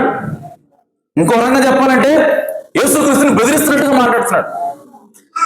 ఏమయ్యా, వీళ్ళందరూ నీ మీద నేరాలు మోపుతున్నారు, నువ్వేం మాట్లాడవా? నీకు తెలుసలేదో నేను ఎవరో నీకు అర్థమైనట్లేదే. నాకు ఎంత అధికారం ఉందంటే నేను నిన్ను శిక్షించగలను, నీకు మరణ శిక్ష చేయగలను నేను, తెలుసా నీకు? ఇక తెలిసేది కాబట్టి మెత్తగా బెల్లం కొట్టిన మెల్లకుండా ఉంటున్నాయండి. అంటే నువ్వు ఎంత డేంజర్లో నీకు అర్థమవుతుందా? మాట్లాడు నోరు తెరిసి, లేదంటే సిలువకు అప్పగిస్తా అంటున్నాడు. అంటే ఒక సామాన్య మనిషి కూడా ఆమేన్ దేవుడు యేసుక్రీస్తుని బెదిరించే స్థితికి వచ్చాడు. అని దెయ్యాలేమో పారిపోవాలి. దానికి కారణం ఏంటంటే యేసుక్రీస్తు ఇంకా శరీరంలో మహిమ పరచబడలేదు కాబట్టి ఆయన కొడుతున్న వాళ్ళకి ఏమన్నట్లా భయం వేసుకోవాలి ముందు. ఆమేన్. ఎందుకంటే ఆయన శరీరం ఇంకా మహిమ పొందలేదు. ఆమేన్. కాబట్టి ఈ సౌరి సోదరా, ఇప్పుడు ఆల్రెడీ యేసుక్రీస్తు చనిపోయి తిరిగి లేచాడు కాబట్టి, ఆరోహణ వెళ్ళిపోయాడు కాబట్టి ఆయన ఆల్రెడీ 2వసారి కూడా మహిమను పొంది ఉన్నాడు. ఆమేన్. సో ఆ మహిమ పొందినటువంటి యేసుక్రీస్తు ఈ భూమి మీదకి వస్తే ఆమేన్ మనం ఖచ్చితంగా ప్రతి మోకాలు కూడా వంగాల్సిందే. అయితే ఇప్పుడు నేనంటాను, 1963లో కనుక ఆయన వచ్చుంటే ఆమేన్ ప్రతి మోకాలు వంగి ఉండేది పాటికి, ఆయన అందరూ చూసి ఉండేవాడు. కానీ జరుగుతుందా? అది జరగట్లేదు. కారణం ఏంటంటే ఆయన 1963లో వచ్చినటువంటి రాకడ అది మహిమతో కూడినటువంటి మనిషి కుమారుడు రాకడ కాదు. హల్లెలూయా. కాబట్టి ప్రియ సోదర సోదరా, మనము 1963లో ఆ రాకడ ఏంటో మనము చూడాలి. రైట్. అలాగే 13వ అధ్యాయము 31.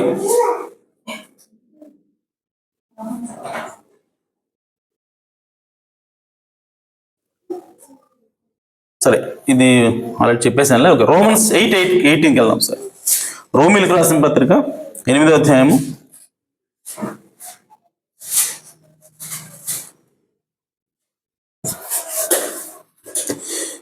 మన ఎడల ప్రత్యక్షము కాబో మహిమ ఎదుట ఇప్పటి కాలపు శ్రమలు ఎన్నదగినవి కావని ఎంచుచున్నాం. అంటే యేసుక్రీస్తు ఏ విధంగా మహిమ పొందాడో ఆ విధంగా ఆయన వారసుడైనటువంటి మనం కూడా మహిమ పొందబోతామని దేవుడు చెప్తున్నాడు. ఆమె సో యేసుక్రీస్తు మహిమ ఎంత గొప్పదంటే ఆయన ముందు ప్రతి మోకాలు కూడా వంగుతా ఉంది. ఆయన మహిమ చూసినప్పుడు ప్రతి నాలుగు కూడా ఆయన ప్రభువుని ఒప్పుకుంటా ఉంది. ఇప్పుడు ఆయన పిల్లలైనటువంటి మనకు కూడా అదే మహిమను దేవుడు ఇస్తా ఉన్నాడు. హల్లెలూయా. కాబట్టి ఆయన కుమారులుగా మనం దేవుని ఆ తీర్పు దినాన మనం మనం దేవుని తీర్పు తీరుస్తూ ఉన్నప్పుడు దేవునితో పాటు మనం కూడా సింహాసనాల్లో నిలబడి కూర్చొని మనం తీర్పు తీరుస్తూ ఉన్నప్పుడు మనకు కూడా ఏముంటుందంటే యేసుక్రీస్తుకి ఎలాంటి మహిమ అయితే ఉన్నదో మనకు కూడా అదే మహిమ దేవుడు ఇస్తా ఉన్నాడు. హల్లెలూయా. కాబట్టి మన దగ్గరకు వచ్చిన కూడా ఆ విధంగా వణకాల్సిందే, ఆమేన్, భయపడాల్సిందే. ఈ రోజు నీ మీద పెత్తనం చేసినాడు, ఈ రోజు నీ మీద నిన్ను చులకనగా మాట్లాడినవాడు ఎవడైనా సరే ఆ రోజు నీకు లోబడాల్సిందే. నువ్వెవడవైనా చెప్పడానికి నువ్వు మా ఇంట్లో పాలేడు కదా, మా ఇంట్లో నువ్వు పనిచేసినాడు కదా, మా జీతగాడు కదా నువ్వు అని చెప్పి అంటానికి లేదు. అదే ఎందుకంటే నీ మహిమ చూసినప్పుడు ఇంకోటి మాట్లాడక నోటి మాట కూడా రాదు. ఎందుకంటే యేసుక్రీస్తుకి ఎలాంటి మహిమ ఉన్నదో ఆయన కుమారుడు మనకు కూడా దేవుడు అదే మహిమనిస్తా ఉన్నాడు. అయితే ఆ మహిమ ముందు, అంటే మనకు రాబోయే ఆ మహిమ ముందు ఇప్పుడు నీకు వస్తున్నటువంటి కష్టాలు, ఈ బాధలు ఏవైతే అన్నదగినవి కావు, అవి పెద్ద విషయం కాదు. కాబట్టి మీరు వాటిని ఓర్చుకోండి, మీకు ఎంతకంటే గొప్ప బహుమానాన్ని దేవుడు ఇవ్వబోతున్నాడు అంటున్నాడు. హల్లెలూయా. కాబట్టి మహిమ అనేది దేవునికి ఒక్కడికే కాదు, యేసుక్రీస్తుకి ఒక్కడికే కాదు, దేవుడు మనకు కూడా వాగ్దానము చేశాడు. హల్లెలూయా. రైట్, మనం ముందుకెళ్దాం. అలాగే మహిమ గురించి యోహాను సువార్త 7:39 బైబిల్ చెప్తా ఉంది. ఆయన for the holy ghost was not yet given because that Jesus was not yet glorified. అంటే ఆయన పొందబో ఆత్మ గురించి మాట్లాడుతూ ఉన్నాడు. ఆయన ఏమంటాడంటే ఆ ఆత్మను మీరు ఇంకా పొందుకోలేదు అని అన్నాడు. ఎందుకు ఆత్మను పొందుకోలేదంటే యేసుక్రీస్తు ఇంకా మహిమపరచబడలేదు కాబట్టి ఆత్మ ఇంకా భూమి మీదకి రిలీజ్ కాలేదు, రాలేదు. కాబట్టి ఆయన మీ ఆత్మ మీరు ఇప్పుడు పొందుకోవట్లేదు అని చెప్పి చెప్తున్నాడు ఆయన. అలాగే అపోస్తల కార్యము 3:13 the God of Abraham and of Isaac and Jacob, the God of our fathers hath glorified his son Jesus. So యేసుక్రీస్తుని అబ్రహాము, ఇస్సాకు, యాకోబుల దేవుడు యేసుక్రీస్తుని మహిమపరిచాడు, ఆయన కుమారుడు యేసుక్రీస్తుని దేవుడు మహిమపరిచాడు అని చెప్తా ఉన్నాడు. ఆమేన్. అంటే యేసుక్రీస్తుని దేవుడు మహిమపరిచాడు ఎప్పుడు అంటే ఆయన చనిపోయి తిరిగి లేచిన తర్వాత. అంతకుముందు ఆయన నామాన్ని మాత్రమే, అంటే ఆత్మ సంబంధంగా మాత్రమే ఆయన్ని మహిమపరిచాడు. కానీ చనిపోయి తిరిగి లేచిన తర్వాత ఆయన దేహాన్ని కూడా దేవుడు మహిమపరిచాడు. Okay, right.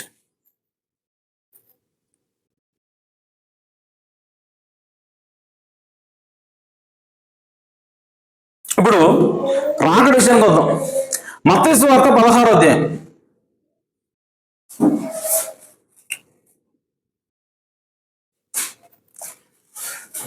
27వ వచనం.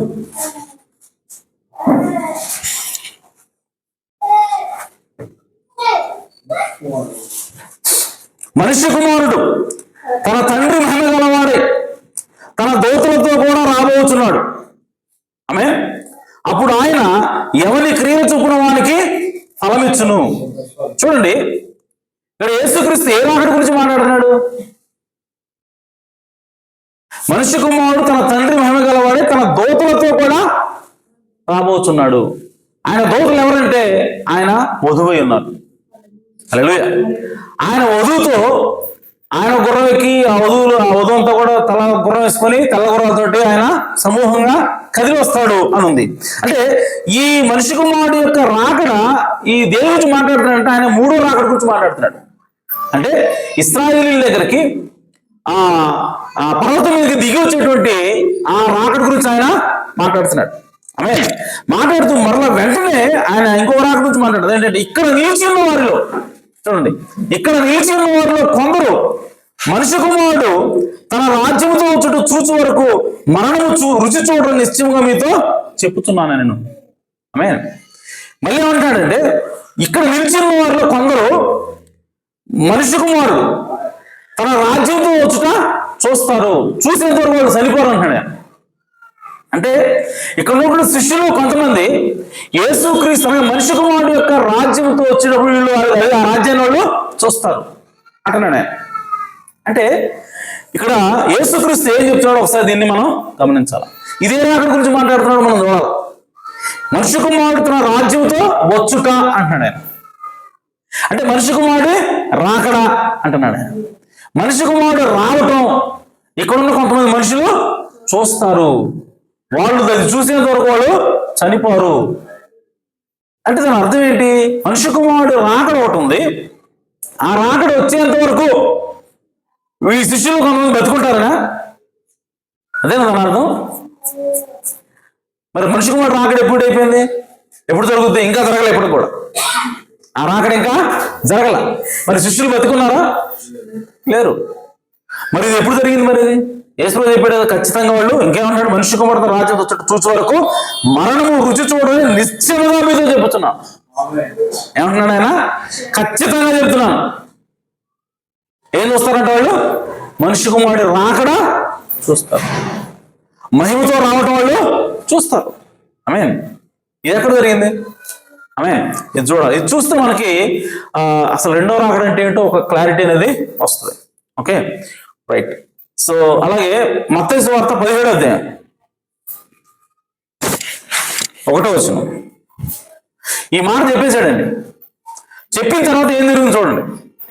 6 దినములైన తర్వాత, ఎన్ని రోజులు? 6 దినములైన తర్వాత అంటే ఎన్నో రోజు అండి? 7వ రోజు. అంటే మనిషి కుమారుడు వచ్చుట చూస్తారు, మనిషి కుమారుడు రాకడ ఈ శిష్యుల్లో కొంతమంది చూస్తారు అని చెప్పిన 7వ రోజు అని చెప్పిన తర్వాత 6 రోజుల తర్వాత అంటే 7వ రోజు ఏం జరిగింది చూద్దాం. 6 దినములైన తర్వాత యేసు పేతురును, యాకోబును, అతని సహోదరుడైన యోహానును, ఒకరికంటే ఎక్కువ అంటే వారు అంటే ఏంటి అర్థం? వారు చూస్తారు అన్నాడు కదా. ఎంతమంది చూస్తారు? 3 చూస్తారని యేసు ఉద్దేశం. అలాగే సో పేతురు, యాకోబు, యోహాను వెంట పెట్టుకుని ఎత్తైన కొండ మీదకి ఏకాంతంగా పోయేవారు ఎదుట రూపాంతరము పొందెను. అలాగే ఏమయ్యాడైనా? రూపాంతరము పొందెను. రూపాంతరం అంటే అర్థం ఏంటంటే ఆయన కొండెక్కేటప్పుడు ఇప్పుడేమో మనిషి, ఆమేన్, ఆయన పోయిన తర్వాత ఆయన పూర్తిగా మారిపోయాడు. ఆమేన్. రూపాంతరం చెందడంటే పూర్తిగా మార్పు చెందడం. ఆమేన్. మీకు తెలుసా కప్ప ఎలా ప్రారంభమవుతుందంటే ఒక చిన్న తోక ఉన్న ట్యాడ్పూల్ లాగా ప్రారంభమవుతుంది. ఆమేన్. కానీ చివరికి వచ్చేది 4 కాళ్ళు కప్పగా మారిపోతుంది. అంటే టోటల్ ట్రాన్స్ఫర్మేషన్. అలాగే సీతాకొక చిలుక కూడా. సీతాకొక చిలుక ఎలా మొదలవుతుందో గొంగళ పురుగు లాగా మొదలవుద్ది. చూస్తే పురుగు, పాకే పురుగు. అది ఒక చెట్టు మీద పోయి అది గూడు కట్టుకుని దాని చుట్టూ ఒక దారం లాంటిది ఏర్పాటు చేసుకుని ఆ దారంలోనే ఉండి చివరికి అది ఎలా బయటకు వస్తుందంటే రెక్కలు తొడుక్కొని ఎగురుతూ బయటకు వస్తుంది. లోపల మీదేమో పాకే పురుగు, అది రూపాంతరం చెందింది. ఎలాగంటే ఎగిరే పురుగులాగా. అలాగే అంటే కంప్లీట్ చేంజ్. అలాగే యేసు ప్రభు కూడా రూపాంతరం చెందాడంట. సో రూపాంతరం చెందడం అంటే ఒక స్థితి నుంచి ఇంకో స్థితికి వెళ్ళడం. అంటే యేసుక్రీస్తు మనిషిగా అక్కడికి వెళ్ళాడు. ఆయన రూపాంతరం చెందినప్పుడు ఏమయ్యాడంటే ఆయన ఏమయ్యాడో చూద్దాం. మనిషికి పొందిన రూపాంతరం పొందితే ఆయన ఏమవుతున్నాడు? ఆయన ముఖము సూర్యుని వలె ప్రకాశించను. ఆమేన్. ఆయన వస్త్రములు వెలుగులే తెల్లని ఆయను. ఇదిగో చూడండి, యేసుక్రీస్తు రూపాంతరం చెందినప్పుడు దాని అర్థం ఏంటంటే ఆయన మహిమపరచబడ్డాడు. హల్లెలూయా. ఆయన అంటే మట్టి దేహం నుంచి ఆయన మహిమ దేహానికి మారాడు. హల్లెలూయా. సో యేసుక్రీస్తు అన్నాడు, నేను మనిషి కుమారుడు రాకడ చూస్తాడు అన్నాడు ఆయన. మనిషి కుమారుడు తన రాజ్యంలో ఎలా వస్తాడో చూస్తాడు అన్నాడు ఆయన. హల్లెలూయా. సో మనిషి కుమారుడు యొక్క రాకడ ఏంటంటే ఇదే. ఇప్పుడు వాళ్ళు చూస్తుంది ఏంటి అంటే మనిషి కుమారుడు యొక్క రాకడ చూస్తున్నాడు. మనిషి కుమారుడు తన రాజ్యంలో ఎలా ఉంటాడో చూస్తున్నారు ఇప్పుడు ఈ ముగ్గురు. సో తన రాజ్యంలో వచ్చేటప్పుడు, తన రాజ్యంతో వచ్చేటప్పుడు యేసుక్రీస్తు ఎలా ఉంటాడంటే ఇలా ఉంటాడు. ఆయన ముఖం ఎలా ఉంటుంది? సూర్యుని వలె ఆమేన్ ప్రకాశిస్తుంది. ఆయన వస్త్రములు వెలుగు వలె తెల్లవాయను. సో యేసుక్రీస్తు యొక్క మనిషి కుమారుడు రాకడ కూడా ఆ రాకడ సమయంలో ఎలాగైనా ఉండబోతున్నాడు. ఆ విషయాన్ని ఈ శిష్యులు వస్తూ ఉన్నారు. హల్లెలూయా. సో ఇదేంటంటే మనిషి కుమారుడి రాకడ అన్నది. ఈ రాకడ ఏ రాకడా? ఇది మొదటి రాకడా? కాదు. మూడో రాకడా? ఏమో చెప్పలేము, అయి ఉండొచ్చు కదా, రైట్. రెండవ రాకడా? తెలియదు. అది ఇప్పుడు మనం ఫైండ్ అవుట్ చేయాలి. బాగానే చదువుతున్నా, మనిషి కుమారుడు వస్తాడు, కొంతమంది వస్తారు అన్నావు, బాగానే ఉంది. అది ఏ రాకడ? మనిషి కుమారుడు మొదటి రాకడ వచ్చాడు, మనిషి కుమారుడు రెండో రాకడలో వస్తాడు, మనిషి కుమారుడు మూడో రాకడలో కూడా వస్తాడు. ఈ విషయం మీకు అర్థమవుతుందా? మనిషి కుమారుడు 3 సార్లు రావాలి. అలాగే మనిషి కుమారుడు అంటే ఏంటో చెప్తాను ముందు. మనిషి కుమారుడు అంటే మనిషిలాగా రావటం, మనిషి శరీరంలో దేవుడు రావటం, తన సొంత శరీరంలో, వేరే శరీరంలో కాదు, తన సొంత శరీరంలో యేసు అంటే దేవుడు రావటం. అది ఎప్పుడు జరిగింది? 2000 సంవత్సరాల క్రితం కన్య మనకు పుట్టినప్పుడు ఆయన వచ్చాడు, మనిషి కుమారుడు ఆయన వచ్చాడు. అది మొదటి రాకడ. ఇంకో విషయం ఏంటంటే ఆయన మనిషి కుమారుడుగా వచ్చాడు, వస్తున్నాడు అంటే ఆయన తన సొంత శరీరంలో మనిషిగా ప్రత్యక్షం అవ్వాలని అర్థం. హల్లెలూయా. సో మొదటి రాకడలో మనిషిగా వచ్చాడు. ఇంకో విషయం, ఎక్కడ వచ్చాడు అది కూడా చెప్పేస్తా ఇప్పుడే. ఎక్కడ వచ్చాడంటే తూర్పు దేశంలో పుట్టాడు ఆయన. పడమటి దేశంలో పుట్టాడా? ఎక్కడ పుట్టాడు? తూర్పు దేశంలో పుట్టాడు. స్కెచ్ ఉందా? నేను స్కెచ్ తెద్దాం అనుకున్నా, మర్చిపోయాను. బోర్డు కూడా తెప్పించింది, అందుకే. ఉన్నాయా దీనిలో? అక్కడ ఉన్నాయా? రైట్, సరే తీసుకురండి, లోపు నేను చెప్పేస్తాను. సరే, సో మీరు గమనించండి. మొదటి రాకడ ఆయన ఎలా వచ్చాడు? మనిషిలాగా వచ్చాడు. ఓకే, ఎక్కడ వచ్చాడు? తూర్పు దేశాన పుట్టాడు ఆయన, అవునా? ఇప్పుడు మూడో రాకడ, 3 సార్లు రావాలనుకున్నాం కదా. మూడో రాకడ ఆయన ఎలా వస్తాడంటే మనిషిలాగానే రావాలి, ఆయన దేహంలోనే వస్తాడు ఆయన. ఓకే, ఎక్కడికి వస్తాడు తెలుసా? ఒలీవల కొండ మీదకి వస్తాడు ఆయన. ఆమేన్. ఒలీవల కొండ ఎక్కడ ఉంది? ఇశ్రాయేల్ దేశంలో ఉంది, అంటే మళ్ళా తూర్పు దేశమే. ఆమేన్. సో ఆ కొండ మీద దిగినప్పుడు ఆ కొండ 2గా బద్దలవుద్ది అని ఉంది, ఎస్గేల్ ఉంటుంది అది. ఓకే, అది మూడో రాకడ. ఇశ్రాయేల్ దగ్గరకు వచ్చేటప్పుడు మూడో రాకడ. ఇప్పుడు నేను అడుగుతున్నాను, మొదటి రాకడ మనిషి కుమారుడు అంటే శరీరంలో ఆయన తూర్పున వస్తున్నాడు, మూడో రాకడ కూడా మనిషిలాగే తూర్పున వస్తున్నాడు. అయితే రెండో రాకడ మీద ఎట్ట వస్తాడు ఆయన? మనిషిలాగా వస్తాడు, రాడా? మనిషిలాగే రావాలా, అంటే మనిషి కుమారుడుగా రావాలి. మళ్ళీ ఎక్కడ వస్తాడు ఆయన? తూర్పునే రావాలి. హల్లెలూయా. తూర్పునే వస్తాడు, ఎక్కడ చెప్తా చదువుతాడా? ఈ 2 వచ్చినాయి కాబట్టి అది వస్తాడని నువ్వు ఎలా చెప్తావు? బైబిల్ చెప్పాలి కదా. ఓకే, చూద్దాం, కొద్ది నిమిషాలు చూపిస్తాను మీకు బైబిల్లో. ఓకే, సో మీకు ఏం చెప్తున్నానంటే మొదటి రాకడ, రెండో రాకడ, మూడో రాకడ. మొదటి రాకడ అయిపోయింది. ఇప్పుడు మత్తయి సువార్తలో దేని గురించి మాట్లాడుతున్నాడు అని అంటే రెండో రాకడ గురించా, మూడో రాకడ గురించా? ఇది క్లారిటీ రావాలి. ఓకే, ఇప్పుడు దానికోసం ప్రయత్నం చేస్తాం. ఇప్పుడు కొంచెం కింద చదివితే అది రెండో రాకడ, మూడో రాకడ మనకు అర్థమైపోతాం. Okay, right. ఆయన వస్త్రం వెలుగు వలె తెల్లవాయను, ఇదిగో మోషేయు ఏలీయాయు వారికి కనబడి ఆయనతో మాట్లాడుచుండిరి. హల్లెలూయా. చూడండి, ఎప్పుడైతే యేసుక్రీస్తు తన రూపాంతరం చెందాడో, తన మహిమ శరీరాన్ని చూపిస్తా ఉన్నాడో, ఆమేన్. సో ఆయన ఎప్పుడైతే అలాగే కనబడ్డాడో వెంటనే ఎవరు వచ్చారు సీన్లోకి? మోషే, ఏలీయా. హల్లెలూయా. సో ఎప్పుడైతే యేసుక్రీస్తు రూపాంతరం చెందాడో వెంటనే మోషే, ఏలీయా వస్తున్నారు. ఏంది వచ్చాను, ఆమేన్. సో ఇక్కడ యేసుక్రీస్తు యొక్క ఈ మనిషి కుమారుడు రాకడ, ఇది మనిషి కుమారుడు రాకడ అన్నాడు. అంతకుముందు చదువుకున్నాము, మనిషి కుమారుడు రావటాన్ని వాళ్ళు చూస్తారన్నాడు కదా. సో ఈ మనిషి కుమారుడు రాకడలో ఆమేన్ ఎవరెవరు ఉంటారు అని అంటే మోషే, ఏలీయాలు ఉన్నారు. హల్లెలూయా. ఎవరెవరు ఉండాలి? మోషే, ఏలీయాలు ఉండాలి. ప్రవక్త ఏమంటాడంటే మోషే ఎందుకు వచ్చాడు అక్కడికి అని అంటే మోషే చనిపోయిన పరిశుద్ధులకి సాదృశ్యంగా ఉన్నాడట. హల్లెలూయా. మరి ఏలియా ఎందుకు వచ్చాడు అక్కడ అని అంటే, ఏలియా సజీవంగా ఉండి మార్పు చెంది ఎత్తబడేటువంటి వధువుకు సాదృశ్యంగా ఉన్నాడు ఆయన. హల్లెలూయా.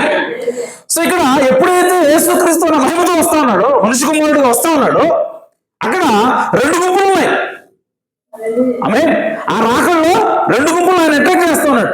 ఎవరెవరంటే మోసే గుంపు, అనగా ఆల్రెడీ పరిశుద్ధంగా జీవించి యేసుక్రీస్తు బాప్తిసం ఎవరైతే 2000 సంవత్సరాలుగా చనిపోయి సమాధిలో కట్టబడి ఉన్నారో వాళ్ళు. ఆమేన్.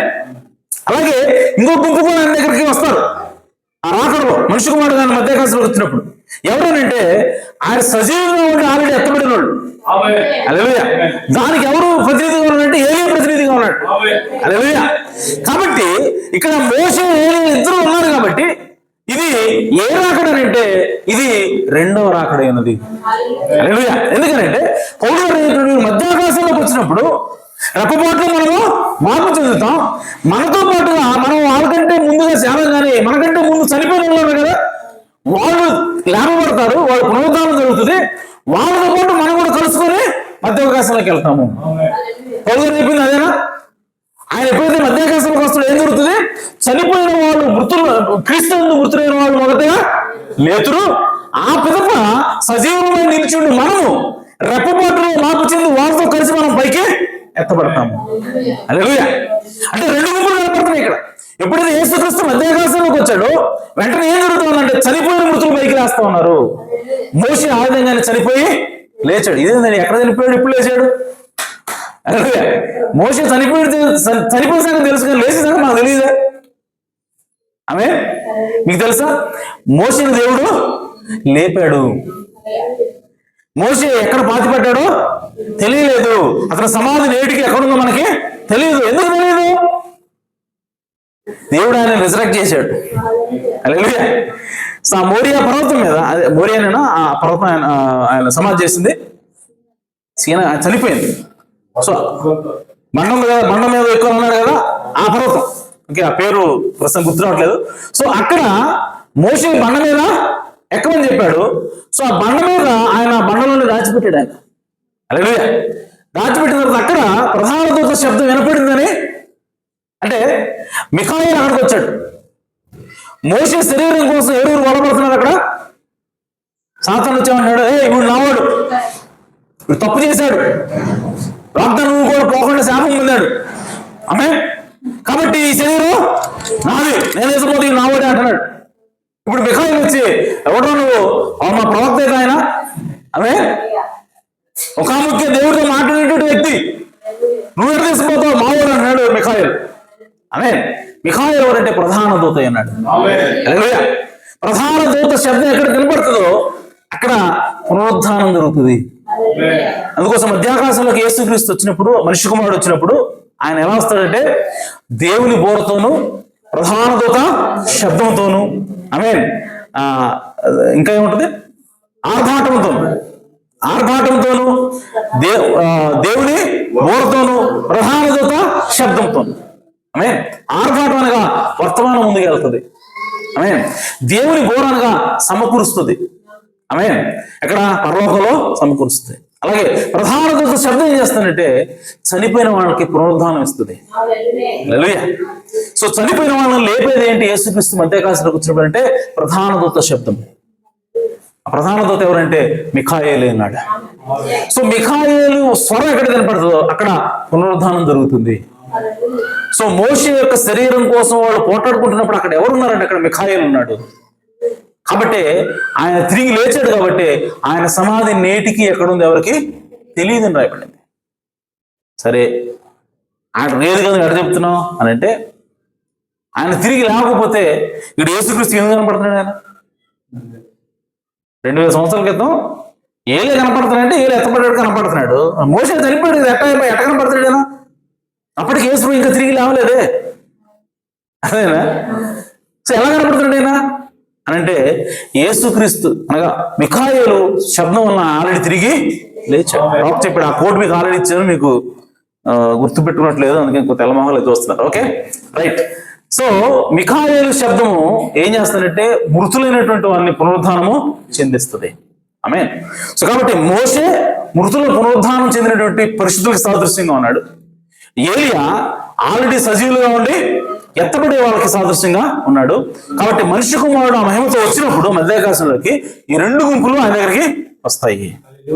దానికి సాదృశ్యంగానే ఇక్కడ యేసు ఎప్పుడైతే మహిమ పొందాడో, యేసు ఎప్పుడైతే మనిషి కుమారుడు ఆయన మహిమ చూపిస్తా ఉన్నాడో, ఆమేన్, అక్కడ ఎవరు కనపడతారంటే మోషే, ఏలియా కనపడతా ఉన్నారు.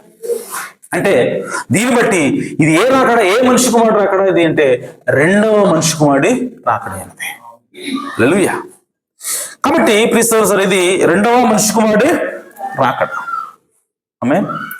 ఇంకొక ప్రవక్త ఇంకొక మాట చెప్పాడు ఏంటంటే, మోషే ఏలియాలు దేనికి సాదృశ్యం అని అంటే 1,44,000 మందికి సువార్త చెప్పడానికి దేవుడు పంపించినటువంటి ప్రవక్తలిద్దరికి కూడా వాళ్ళు సాదృశ్యం. కాబట్టి రెండోసారి మధ్యాకాశంలోకి ఆయన వచ్చినప్పుడు అక్కడ ఏం జరుగుతుందంటే మృతుల పునరుద్ధానం అలాగే ఎత్తబాటు రెండుతో పాటుగా ఇంకేం జరుగుతుందంటే అక్కడి నుంచి మోషే ఏలియాలు ఇశ్రాయేలు ప్రజలకు పంపబడతారు. దానికి కూడా ఇక్కడే కనబడతా ఉంది. అంటే రెండో రాకడలో ఏం జరుగుతుందంటే మృతుల పునరుద్ధానము అలాగే ఎత్తబాటుతో పాటుగా ఇశ్రాయేలు ప్రజలకి మోషే ఏలియా అనే ప్రవక్తలు పంపబట్టడం కూడా జరుగుతుంది. కాబట్టి వాళ్ళిద్దరు అక్కడ కనబడుతున్నారు. సో దీన్ని బట్టి ఈ యేసుక్రీస్తు మీరు కొంతమంది శిష్యులను చూస్తారు అన్నారు కదా, ఓకే, ఆ చూసేది ఏ రాకడ అంటే అది రెండవ రాకడ చూస్తాం. కానీ మీరు కూడా గమనించారో లేదో, దాని పైన మీరు చదివితే ఆయన ఇంకో రాకడ గురించి మాట్లాడుతున్నాడు, ఆయన మూడో రాకడ గురించి మాట్లాడుతున్నాడు. ఆమె ఒకసారి చూద్దాం, మనం వెనక్కి వెళ్దాం. 16వ అధ్యాయము 27వ వచనం 28వ వచనం గురించి ఎక్స్ప్లెయిన్ చేశాను. 28వ వచనం ఏంటి? మనిషి కుమారుడు యొక్క రెండవ రాకడ.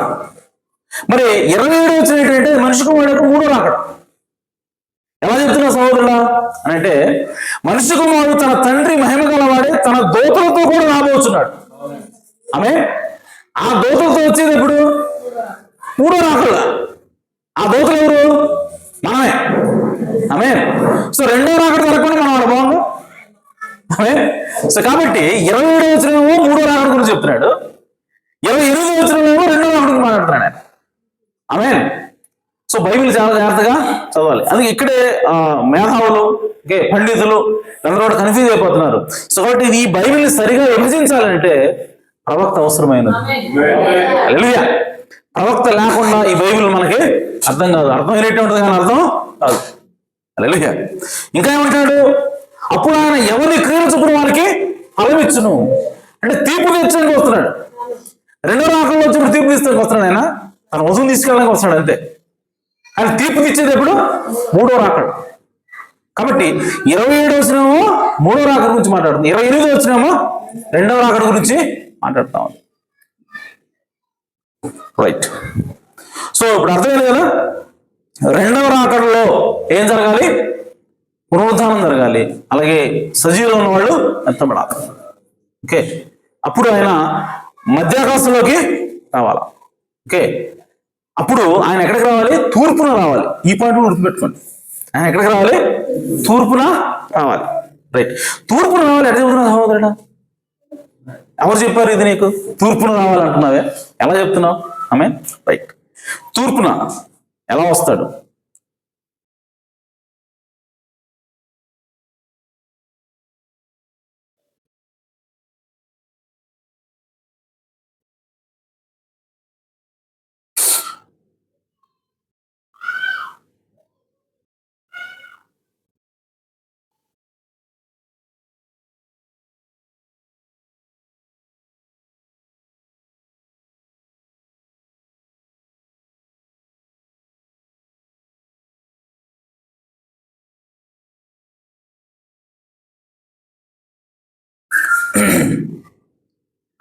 యేసు ప్రభు రెండో రాకడలో తూర్పున రావాలి.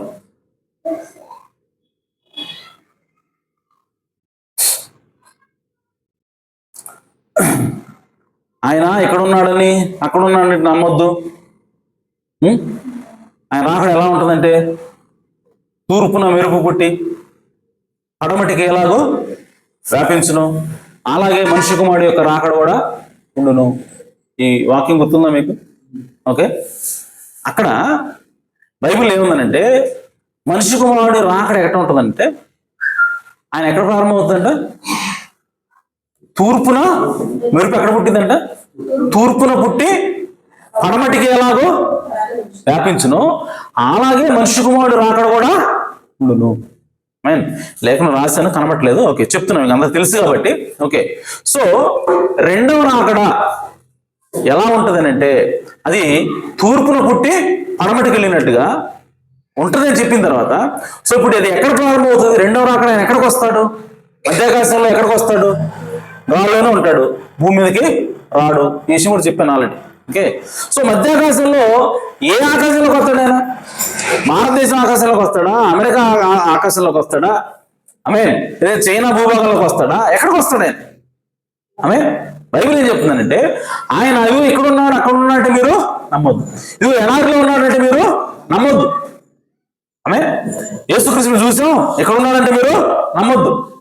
ఎందుకని నమ్మొద్దు అని అంటే ఆయన రాకడ ఎట్లుంటుందంటే ఆకాశంలో మెరుపు తూర్పున పుట్టి పడమటిగా ఉదయించినట్టుగా అది ఉండును. సో కాబట్టి తూర్పు ఆయన వస్తాడు. అంటే ఆయన రాకడ వచ్చినప్పుడు, ఆ రెండవ రాకడ వచ్చినప్పుడు ఎత్తపాటు అనేది ఎక్కడ ప్రారంభమవుతుంది అంటే తూర్పు దేశంలో ప్రారంభమవుతుంది. తూర్పు దేశంలో ప్రారంభమైనది ఎక్కడికి వెళ్తుంది? పడమటికి వెళ్తుంది. సహోదరుడు, ఇది ఒక్కరోజు జరుగుతుందా? లేదంటే కొన్ని రోజులు జరుగుతుందా అని అంటే ప్రవక్త స్పష్టంగా చెప్పాడు, ఇది ఒక్క రోజులోనే జరుగుతుంది. ఎందుకంటే బైబిల్ స్పష్టంగా చెప్పింది, ఆ దినమున ఇద్దరు పొలంలో పనిచేస్తూ ఉంటారు, ఇద్దరేమో మంచం మీద పడుకొని ఉంటారు, ఒకళ్ళు తీసుకుని ఒకళ్ళు విడవబడతారు.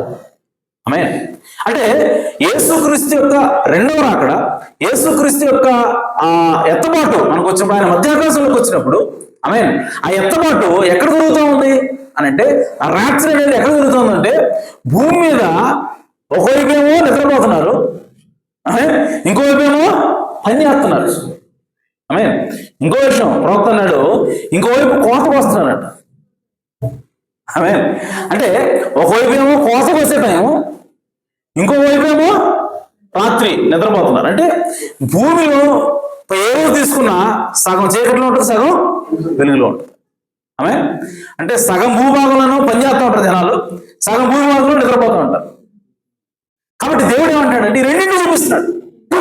అంటే ఒక్క రోజులోనే ఎత్తబాటు అనేది ఆ చివరి నుంచి ఈ చివరికి వెళ్తుంది. సో ఎత్తబాటు అనేది యూనివర్సల్ ర్యాప్చర్ ప్రాబ్లం. భూమి అంతా కూడా, ప్రపంచం అంతా కూడా, ప్రపంచ వ్యాప్తంగా జరిగేటువంటి ఒక సంఘటన అయినది. కాబట్టి యేసుక్రీస్తు బైబిల్ తూర్పున పుట్టి ఏ విధంగా మీరు పడమటికి వ్యాపించును, అలాగే మనిషి కుమారుడు రాకడ కూడా ఉండును. అంటే ఆయన రాకడ మధ్యాకాశంలోకి ఎక్కడికి వస్తాడంటే ఆయన తూర్పు దిక్కున వస్తాడు. నేను బాగానే సహోదరుడు, ఆ ప్రవక్త ఏంది ఇప్పుడు దాని గురించి? ప్రవక్త చెప్పాడు అట్టగా తూర్పున వస్తాడని. ఎందుకు నేను తూర్పు అని సెర్చ్ చేస్తానంటే 1963లో జరిగినటువంటి రాకడ, 1963లో జరిగిన సంఘటన యేసుక్రీస్తు రాకడో కాదో తెలియాలేనంటే యేసుక్రీస్తు రెండో రాకడలో ఏ దిక్కున వస్తాడో బైబిల్ ఏం చెప్తూ మనకు తెలియాలి. యేసుక్రీస్తు తూర్పున వస్తాడు అని బైబిల్ చెప్తే ప్రవక్త కూడా చెప్పుంటే యేసుక్రీస్తు రెండో రాకడ 1963లో కనుక అది వచ్చింది రెండో రాకడ అంటే అది తప్పు. ఎందుకంటే 1963లో ఆ సన్సెట్ పర్వతం మీద వచ్చినటువంటి ఆ రాకడ ఏదైతే ఉందో అది ఎక్కడ వచ్చింది అంటే అది తూర్పు కాదు, పడమర. అమెరికా దేశం పశ్చిమ దేశమా తూర్పు దేశమా? పశ్చిమ దేశం. కానీ యేసు ప్రభు ఎక్కడ వస్తాడని చెప్పింది? తూర్పున మెరుపు పుట్టి అని ఉంది. సో రెండవ రాకడ, యేసుక్రీస్తుకు రెండవ రాకడ ఎక్కడ రావాలి?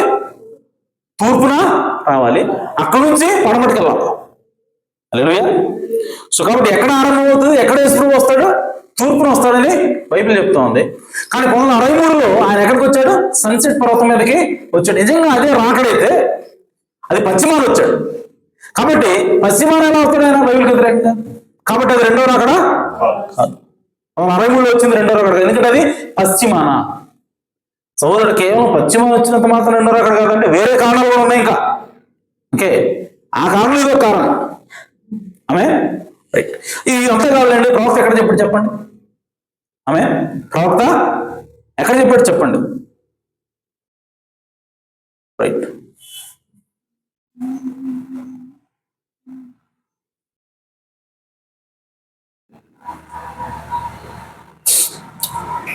క్వశ్చన్స్ అండ్ ఆన్సర్స్ 64వ సంవత్సరం 8వ నెల 23వ తారీఖున బోధించాడు ఆయన. అందులో 56వ పేర జీసస్ సెడ్, యేసు అన్నాడు, when the son of man shall appear, మనిషి కుమారుడు ప్రత్యక్షమగు దినమున, why said it would be like the light that shines from the east even into the west. అది తూర్పున వెలుగు పుట్టి ఏ విధంగా పశ్చిమానికి వెళ్తుందో ఆ విధంగా ఉండును అన్నాడు ఆయన. అంటే వైపు కొట్టేస్తాడు ప్రవక్త.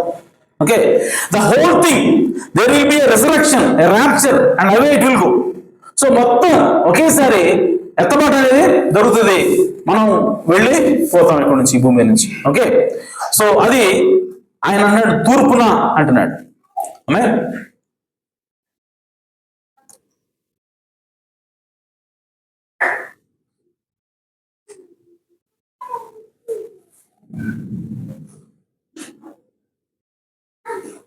సెకండ్ సీల్ అనే వర్తమానంలో, for as the sun shineth from the east unto the west, so shall the coming of the son of man be. సూర్యుడు తూర్పున పుట్టి తూర్పున ఉదయించి పడమటికి ఎలాగ వెళ్ళును, అలాగే మనిషి కుమారుడు రాకడ కూడా ఉండును అని ప్రవక్త అంటాడు. Mean yes, he will appear. ప్రవక్త అంటాడు ఆయన కనపడతాడు. And it will be universal thing, అది ప్రపంచవ్యాప్తంగా సంఘటన అయి ఉంటుంది. I mean, and now that will, now of course, when they find out that something has taken place, you see, then they will. Now, remember, that will take place immediately after the going home of the church, after the rapture. So, rapture అయిపోయిన తర్వాత మీకు కనబడుతుంది. Amen.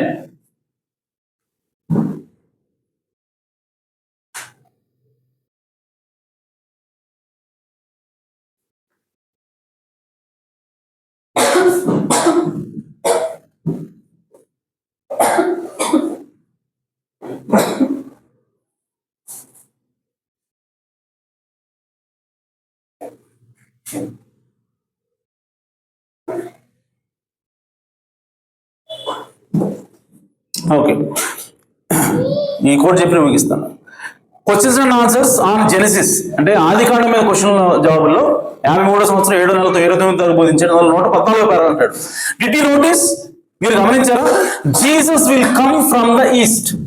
ప్రవక్త స్పష్టంగా చెప్తున్నాడు, యేసుక్రీస్తు తూర్పు నుండి వస్తాడు. ఆమె the light rises from the east, వెలుగు తూర్పు నుంచి ఉదయిస్తుంది. Everything coming, civilization started in the east. ఇంకా ప్రతిదీ కూడా సివిలైజేషన్, నాగరికత అన్ని కూడా తూర్పు నుంచి వస్తున్నాయి. ఆమె until it revolves around and catches it self. తిరిగి మళ్ళీ అక్కడికి వెళ్ళేలాగా ఈ తూర్పు నుంచి పడమరకు వస్తాయి. We are the western hemisphere, that is the eastern. The eastern is the oldest civilization. So కాబట్టి తూర్పు నుంచి యేసుక్రీస్తు వస్తాడని చెప్తాడు. ఆమె after he did that, then he let them go in and slaughter. That was the persecution under Titus. Amen.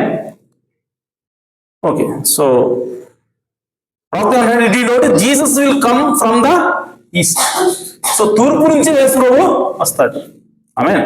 కాబట్టి ఈ రాకడ, రెండో రాకడ ఏదైతే ఉందో, మధ్యాకాశంలోకి వచ్చేటువంటి రాకడ ఏదైతే ఉందో, అది ఎక్కడ జరగాలి? తూర్పున జరగాలి, పశ్చిమాన కాదు. ఆమేన్. కానీ ఈ సన్సెట్ పర్వతం ఎక్కడ ఉంది? పశ్చిమాన ఉంది. కాబట్టి ఈ పశ్చిమానికి వచ్చేటువంటి రాకడ అది రెండో రాకడ కాదు. ఆమేన్. ఇప్పుడు చివరిగా చెప్పి ముగిస్తాను. వీళ్ళు యాక్చువల్గా 1963లో వచ్చింది రెండో రాకడే, యేసు ప్రభువు వచ్చాడు అని చెప్పేవాళ్ళు బలంగా వాడేటువంటి కోట్ ఏంటి అంటే, ఆమేన్, వాళ్ళు ఈ కోట్ ఎక్కువ వాడతారు. The breach between the 7 churches and the 7 seals. 7 ముద్రలకి 7 సంఘకాలకి మధ్య ఉన్న ఎడమ అనే వర్తమానంలో ప్రవక్త 41వ పేరాలో ఈ మాట చెప్పాడు. ఏంటంటే, when the seals are broke, ఎప్పుడైతే ముద్రలు ఇవ్వబడినప్పుడు, and the mystery is revealed, మర్మము బయలుపరచబడింది, డౌన్ కమ్స్ ద ఏంజల్. చూడండి, ఆ దూత కిందకి దిగి వచ్చాడు. అన్నాడు, దూత కిందకు దిగి వచ్చాడు. ద మెసెంజర్, వర్తమానికుడు క్రీస్తు. ఆయన ఎవరు? ఆ దూత వర్తమానికుడు, ఆయనే క్రీస్తు. దిగి వచ్చాడు అన్నాడు. ఆయన ఏమన్నాడు? Down comes the Angel. ఆ ఏంజల్, ఆ దూత, ఆ క్రీస్తు లేదంటే ఆ వర్తమానికుడు కిందికి దిగి వచ్చాడు అన్నాడు ప్రవక్త. ఆమేన్. Setting his foot upon the land and upon the sea. ఆయన ఒక కాలేమో సముద్రం మీద, ఒక కాలేమో భూమి మీద మోపి, with rainbow over his head. ఆయన తల మీద వర్షధార వస్తుంది. నౌ రిమెంబర్, గుర్తుపెట్టుకోండి, this seventh Angel is on earth at the time of his coming. ప్రవక్త అన్నాడు, ఈ రాకడ సమయంలో, ప్రవక్త అన్నాడు, ఈ రాకడ సమయంలో 7వ దూత భూమి మీద ఉన్నాడు. హల్లెలూయా. సో ఈ కోర్టును చూపించి వాళ్ళు ఏమంటారంటే, ఇదిగో రాకడ అన్నాడు ప్రవక్త. ఇదిగో ఈ రాకడ సమయంలో దూత, 7వ దూత ఇక్కడ ఉన్నాడు అన్నాడు. అదిగో క్రీస్తు వచ్చాడు అన్నాడు. కాబట్టి ఆ 1963లో సన్సెట్ పర్వతం మీద ఏదైతే జరిగిందో అది 2వ రాకడ అన్నారు. ఆమేన్. ఇప్పుడు జాగ్రత్తగా గమనించండి, ఇక్కడ అన్నది మనుష్య కుమారుడు వచ్చాడు అలా ప్రవక్త. ఆయన ఏమన్నాడంటే ఏంజల్ వచ్చింది అన్నాడు, దూత వచ్చాడు, లేదంటే వర్తమానికుడు వచ్చాడు అన్నాడు, లేదంటే క్రీస్తు వచ్చాడు అన్నాడు. హల్లెలూయా. యేసు క్రీస్తు వచ్చాడు అన్నాడా? మనుష్య కుమారుడు వచ్చాడు అన్నాడా? అనలేదు. కానీ మనం ఏ రాకడ కోసం ఎదురు చూస్తున్నాం? మనుష్య కుమారుడు రాకడ కోసం ఎదురు చూస్తాం. అంటే యేసు క్రీస్తు మనుష్య కుమారుడుగా అనగా శరీరం ధరించుకుని వచ్చాడు రాకడ గురించి చూస్తున్నాం. కానీ ఇక్కడ 63 వచ్చింది ఎవరు? క్రీస్తు వచ్చాడు. 63 వచ్చింది ఎవరు? దూత దిగి వచ్చాడు. ఆమేన్. అంటే ప్రవక్త ఏమంటాడంటే క్రీస్తు వచ్చాడు అంటే దేవుడు నిబంధన దూతగా దిగి వచ్చాడు. హల్లెలూయా. 63 వచ్చింది ఎవరు? నిబంధన దూత. 63 వచ్చింది ఎవరు? క్రీస్తు. మీరు గమనించండి, క్రీస్తు వేరు, యేసు క్రీస్తు వేరండి. ఆమేన్. క్రీస్తు అన్నా, లోగోస్ అన్నా, ఆమేన్, లేదంటే అగ్నిస్తంభం అన్నా ఎన్ని ఒకటే, యెహోవా అన్నా ఎన్ని ఒకటే. హల్లెలూయా. కానీ మనం ఎవరి కోసం చూస్తున్నాం? 2వ రాకడ అంటే శరీరంలో వచ్చేటువంటి యేసుక్రీస్తు కోసం చూస్తా ఉన్నాం. సో క్రీస్తు దిగి రావటం అంటే శరీరంతో వచ్చాను కాదు. ఇప్పుడు మోషే, బైబిల్ ఉంది కదా, మోషే క్రీస్తు కొరకు నిన్న గొప్ప భాగ్యమని ఎంచుకుని గొయ్యితు ధనాన్ని పెంటతో ఇచ్చాడు. అవునా? మోషే కాలంలో క్రీస్తున్నాడా? యేసు క్రీస్తే క్రీస్తు అయితే నేను అంటున్నాను. ఆమేన్. యేసు క్రీస్తు వేరు, క్రీస్తు వేరు అని చెప్పడానికి ప్రయత్నం చేస్తా. ఆమేన్. క్రీస్తు అన్నాడు కానీ యేసు క్రీస్తు అన్నాడా? ఆమేన్. సో మోషే యొక్క, పౌలు యొక్క ఉద్దేశం ఏంటంటే క్రీస్తు అంటే అర్థం ఏంటంటే ఆమేన్ అగ్నిస్తంభము. క్రీస్తు అంటే యెహోవా. క్రీస్తు అంటే నిబంధన దూత. హల్లెలూయా. క్రీస్తు అన్న పదం దగ్గర మీరు గుర్తుంచుకోండి, చాలా జాగ్రత్తగా ఉండండి. క్రీస్తు అంటే యేసు క్రీస్తు కాదు. క్రీస్తు అంటే దూత. క్రీస్తు అనగా నిబంధన దూత. క్రీస్తు అంటే అగ్నిస్తంభము. క్రీస్తు అనగా లోగోస్. క్రీస్తు అనగా దేవుని కుమారుడు. అదేనా? సో క్రీస్తు అంటే అర్థం అది. అంతేగాని ఈ శరీరంలో వస్తే ఆయన ఏమంటారు? యేసు క్రీస్తు అంటాం. హల్లెలూయా. అందుకోసమే పాత నిబంధనలో శిష్యులు, అది కొత్త నిబంధనలో శిష్యులు అందరూ ఏం బోధించారంటే ఈ యేసే క్రీస్తు. హల్లెలూయా. ఏమని బోధించారు? బాగా ఈ యేసే క్రీస్తు అని యూదులు అన్నారు. నువ్వేంటో క్రీస్తు అంటున్నావు మనుషులు పట్టుకోలే. అదేనా? యూదులు చూసి క్రీస్తు అంటే ఎవరు? యూదులు దృష్టిలో క్రీస్తు అంటే ఎవరు? దేవుడు. యూదుల దృష్టిలో క్రీస్తు అంటే ఎవరు? యెహోవా. యూదుల దృష్టిలో క్రీస్తు అంటే ఎవరు? నిబంధన దూత. యెహోషువ దగ్గరికి వచ్చాడే కత్తి పట్టుకొని, నువ్వు ఎవరి పక్షాన అని అడిగాడు యెహోషువ. వాళ్ళ పక్షాన, మా పక్షాన అన్నాడు. నేను యెహోవా యొక్క సైన్యాధ్యక్షుడు అన్నాడు. హల్లెలూయా. ఆయన ఎవరంటే క్రీస్తు అన్నాడు. ఆయన నిబంధన దూత అన్నాడు. హల్లెలూయా. సో ఆ దినాన 63 వచ్చినటువంటి రాకడ, ఆమేన్, అది ఎవరిదంటే క్రీస్తుది. ప్రభువైన యేసు క్రీస్తుది కాదు. ఆయన శరీరంలో రాలా, ఆయన వాక్యముగా దిగి వచ్చాడు. ఇంకో విషయం, క్రీస్తు అనగా వాక్యమైనది. క్రీస్తు అనగా లోగోస్ అయినాడు. లోగోస్ అనగా వాక్యమై ఉన్నది. మేన్ యోహాను రాయలేదా? ఆది యందు వాక్యముడెను, వాక్యము దేవుని యొద్దనుండును, వాక్యము శరీరధారి కృపా సత్య సంపూర్ణ మన మధ్య నివసించను. ఆమేన్. సో వాక్యము అన్న దగ్గర అక్కడ గ్రీక్ భాషలో లోగోస్ అని ఉంది. హల్లెలూయా. కాబట్టి ప్రియ సోదరులారా, క్రీస్తు అనగా దూత, క్రీస్తు అనగా అగ్నిస్తంభము. ఆమేన్. సో కాబట్టి పౌలు 63 వచ్చింది ఏంటి? అగ్నిస్తంభం. ఏందండి పౌలు 63 మేఘం కదా వచ్చింది? మీకు అర్థమవుతుంది నేను చెప్పేది? పౌలు 63లో మేఘం కదా వచ్చింది.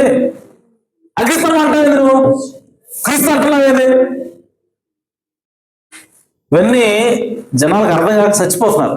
ఓకే, సో మీరు జాగ్రత్త అర్థం చేసుకోండి. చూడండి, మీకు సింపుల్గా అర్థంలో చెప్తాను. మోషే ఐగుప్తు ప్రదేశం నుంచి ఇశ్రాయేలు ప్రజలు తీసుకొని వచ్చేటప్పుడు ఆయనకి మండుచున్న పొదలు కనపడింది. ఎవరు? ఎట్ట కనపడ్డాడు? మండుచున్న అగ్నిలాగా. అంటే ఆయన అగ్నిస్తంభం. ఒరిజినల్గా ఆయన ఎవరు? అగ్నిస్తంభం. ఆమె ఇప్పుడు ఆయన రాత్రిపూట కనపడితేనేమో అగ్నిస్తంభం, పగలైతేనేమో మేఘస్తంభం. యేసుక్రీస్తు ఆ క్రీస్తే, ఆమేన్, ఆ అగ్నిస్తంభంలో ఆ అగ్నిపోలో కనపడిన ఆయనే వచ్చి అగ్నిస్తంభంగా మోషే ముందు ఇశ్రాయేలు ముందు నుంచి నడిపిస్తున్నాడు ఆయన. ఆమేన్. వాళ్ళు వెళ్తూ ఉన్నారు. వెళ్తున్నప్పుడు ఏమంటూ వచ్చింది వాళ్ళకి? ఎర్ర సముద్రం అంటే వచ్చింది. వెనకాల ఫరో సైన్యం తరుగుతూ ఉంది. ఇప్పుడు ఆ అగ్నిస్తంభం ఏమొచ్చిందంటే వెనకాలకు వచ్చింది. ఇశ్రాయేలు ప్రజలకి ఐగుప్తులకి మధ్యలో నిలబడి అది ఒకవైపు వెలిగిస్తా ఉంది. ఆమె ఒకవైపు మేఘంలాగా ఉంది, ఒకవైపు చీకటి. ఆమె ఒకవైపు మేఘం. అదేంటిది? మేఘం, అగ్నిస్తంభం అది. సో అదే అగ్నిస్తంభం మేఘంగా ఉండగలుగుతూ ఉంది, అదే అగ్నిస్తంభంలా ఉండగలుగుతూ ఉంది. హల్లెలూయా. కాబట్టి వాళ్ళని నడిపించేటప్పుడు కూడా ఇశ్రాయేలు ప్రజల్ని రాత్రిపూట ఏమో వాళ్ళందరికీ వెలిగించడానికి అది అగ్నిస్తంభం. ఆ పాలనలో ఎలా కనపడుతుంటది? అగ్ని భగభగా మండుతో కనపడుతూ ఉంది. పగలు వచ్చేసరికి ఏమో అది మేఘస్తంభం. ఆ ఎండ తగలకుండా వాళ్ళకి చల్లగా మేఘంలాగా ఉంది. హాయిగా నడుస్తూ ఉన్నారు. వాళ్ళ చెమట పట్టట్లేదు. ఎన్ని సంవత్సరాలు నడిచారు? 40 సంవత్సరాలు నడిచారు. ఎందుకని? పగలు వాళ్ళకి మేఘస్తంభంలాగా ఉన్నాడు ఆయన. రాత్రిపూట అగ్నిస్తంభం, పగలేమో మేఘస్తంభం. హల్లెలూయా. సో ఇప్పుడు సన్సెట్ పర్వతం మీద మనం 63 చుట్టూ ఆ మేఘం, ఆమేన్, అది పగలు వచ్చిందా రాత్రి వచ్చిందా? పగలు వచ్చింది. కాబట్టి ఆయన ఎట్టొచ్చాడు? మేఘంలాగా దిగి వచ్చాడు. అందుకోసం అది మేఘం ఫోటో అని మనం అంటున్నాం. కానీ ఒరిజినల్ ఏంటది? అగ్నిస్తంభం. అది క్రీస్తు, అది నిబంధన దూత. హల్లెలూయా. సో 63 వచ్చేటువంటి రాకడ ఏమిటంటే అది క్రీస్తు రాకడైనది, అనగా వాక్యపు రాకడైనది. కాబట్టి సోదరులు అది పశ్చిమాన వచ్చింది. కానీ మనిషి కుమారుడు రాకడది రెండో రాకడ. మనిషిలాగా ఆయన వచ్చేది రెండో రాకడ. మహిమ దేహంతో వచ్చేది రెండో రాకడ. అది ఎప్పుడు ఎక్కడ వస్తుందంటే తూర్పు దిక్కున వస్తుంది. కాబట్టి ఈ విషయాలన్నింటి బట్టి మనకి ఏమవుతుందంటే 1963 వచ్చింది రెండవ రాకడ కాదు. మరి ఏ రాకడండి? బైబిల్లో ఎక్కడుందండి ఇది? బైబిల్లో ఉండాలి కదా ఈ రాకడ. ఆమేన్. అబ్రహాము దగ్గరికి వచ్చినప్పుడు మొట్టమొదటిగా చూపించాను, ఆయన యెహోవా వచ్చెను. ఆమేన్. అదే అది 63 వచ్చింది, యెహోవా వచ్చిన అన్నాకి సరిపోతా ఉంది. అతను వాళ్ళ శరీరాలు మార్చడానికి వస్తున్నాడు కదా, అది మధ్యాకాశంలోకి వచ్చే రాకడ. హల్లెలూయా. అంటే రెండవ రాకడ. ఇంకా ఏమైనా బైబిల్ ఉందా? కొత్త నిబంధనలు ఉందా? ఆమేన్. ప్రకటన 10వ అధ్యాయం చేయండి. ముగిస్తా, అయిపోయింది. ప్రకటన 10వ అధ్యాయం 1వ వచనం.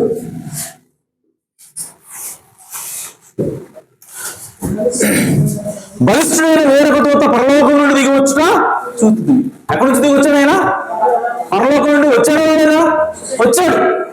ఈయనెవరంట? ఆయన మేఘం ధరించుకుని. ఈయనెవరు? దూత. ఆయన మేఘం ధరించుకుని ఉన్నాడు. సరిపోయిందా? వాళ్ళు 63 వచ్చింది ఎవరు? దూత. నిబంధన దూత క్రీస్తు. ఆయన ఎలా వచ్చాడు? మేఘం ధరించుకుని వచ్చాడు. వాళ్ళ అరవైలో రాకడదే. ఓకే, ఆయన శిరస్సు మీద మేఘధనస్సుండెను, ఆయన ముఖము సూర్యబింబం వలన, ఆయన పాదములు అగ్నిస్తంభంలోనూ ఉండెను. ఆయన చేతిలో ఎప్పుబడి ఉన్న ఒక చిన్న పుస్తకము ఉండెను. ఆయన కుడిపాదం సముద్రం మీద, ఎడంపాదం భూమి మీద మోపి సింహం గర్జించినట్టు గొప్ప శబ్దం ఆర్పడించను. ఆయన ఆర్పడించినప్పుడు 7 ఉరుములు అటువంటి శబ్దం పలికెను. ఆ 7 ఉరుములు పలికినప్పుడు నేను వాయిపోతుండగా 7 ఉరుములు పలికిన సంగతులకు ముద్ర వేయము. వాటిని వాయువుని పరలోకం నుండి ఒక స్వరం పలుకుట వింటిని. ఆ దూత మేఘం తెలుసుకున్నప్పుడు 7 ఉరుములు వచ్చాయి. అది రాయల్ని ప్రయత్నం చేస్తున్నప్పుడు నేను ముద్ర వేయమన్నాడు. ఆమేన్. సో ఇప్పుడు మరియు సముద్రం మీద భూమి మీద నిలిచి నేను చూసిన ఆ దూత తన కుడిచి ఆకాశంతో ఎత్తి పరలోకము అందులో ఉన్న వాటిని, భూమిని అందులో ఉన్న వాటిని, సముద్రం అందులో ఉన్న వాటిని సృష్టించి యుగ యుగములు జీవిస్తున్న వారి తోడు ఒట్టు పెట్టుకుని ఇక ఆలస్యం ఉండదు కానీ, చూడండి, 7వ దూత పలుకు దినములలో అతను మూడబోధమవుతుండగా దేవుడు తన దాసులకు ప్రవక్తలకు తెలిపిన సువార్త ప్రకారం దేవుని మర్మం సమాప్తమగునని చెప్పెను. హల్లెలూయా. సో మేఘం ధరించుకొని వచ్చినటువంటి ఆ దూత, ఆమేన్, ప్రధాన దూత, ఆ దూత ఏమంటాడంటే ఆయన పలికాడు, ఉరుములు వచ్చాయి. సో అది రాయడానికి యోహాను ప్రయత్నించినప్పుడు రాశాడు. కానీ ఆ దూత ఏమంటుంటే ముదయదానికి అది ఎవరికి చెప్పాను అంటూనే ఏమంటే 7వ దూత వచ్చి వాడు తిప్పుతాడు. 7వ దూత వచ్చి వాటిని బయలుపరుస్తాడు. ప్రతి మర్మం కూడా సమాప్తం అవుతుంది. ఎప్పుడు? 7వ దూత పలుకు దినాల్లో. హల్లెలూయా. సో కాబట్టి ఆ 63 వచ్చినటువంటి దూత ఆయన దిగి వచ్చి వాటిని ఇచ్చాడు. ఆమేన్. ఇచ్చినప్పుడు దాన్ని పలికి చెప్పాల్సిన బాధ్యత ఎవరిది? 7వ దూత. అందుకోసం ప్రవక్త అన్నాడు, ఆ దూత భూమి మీదకి 63 సన్సెట్ పరంగా ఉన్నప్పుడు 7వ దూత భూమి మీదనే ఉన్నాడు అన్నాడు. సరిపోయింది కదా? ఆమేన్. మేఘం ధరించుకుని ఆ దూత వచ్చినప్పుడు 7వ దూత కూడా భూమి మీదనే ఉన్నాడు. ఎందుకు? ఆ మేఘం ధరించుకొచ్చినటువంటి దూత ఏదైతే ఉరుములు ఇచ్చాడో, ఏదైతే ముద్రలు ఇచ్చాడో వాటిని చెప్పాల్సిన బాధ్యత ఎవరిది? 7వ దూత.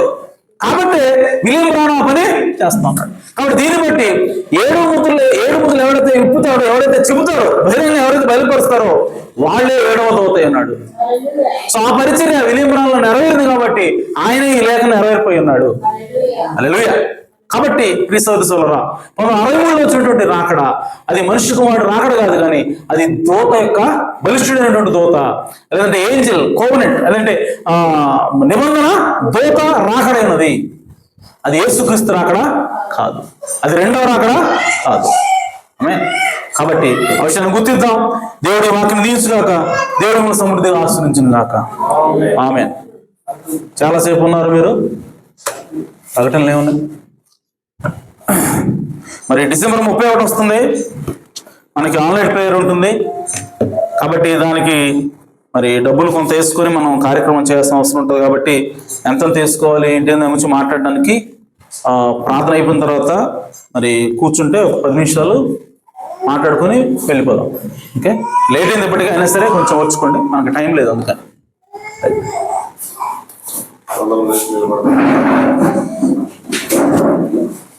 హల్లెలూయా.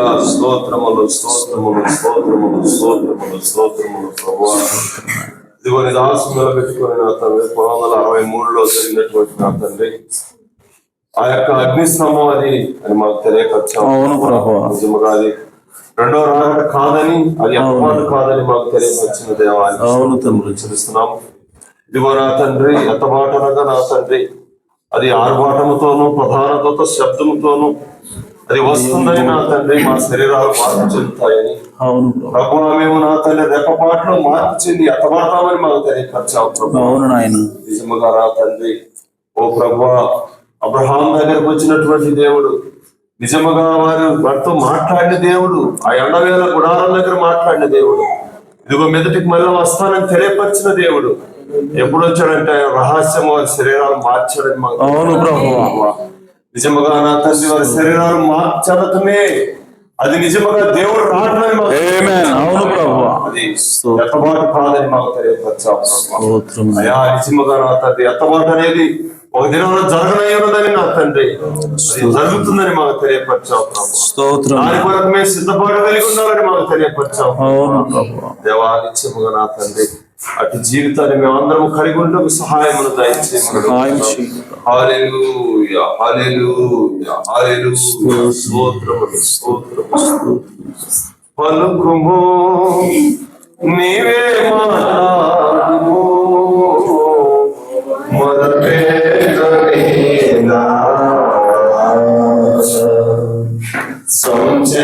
సంచరించనేలా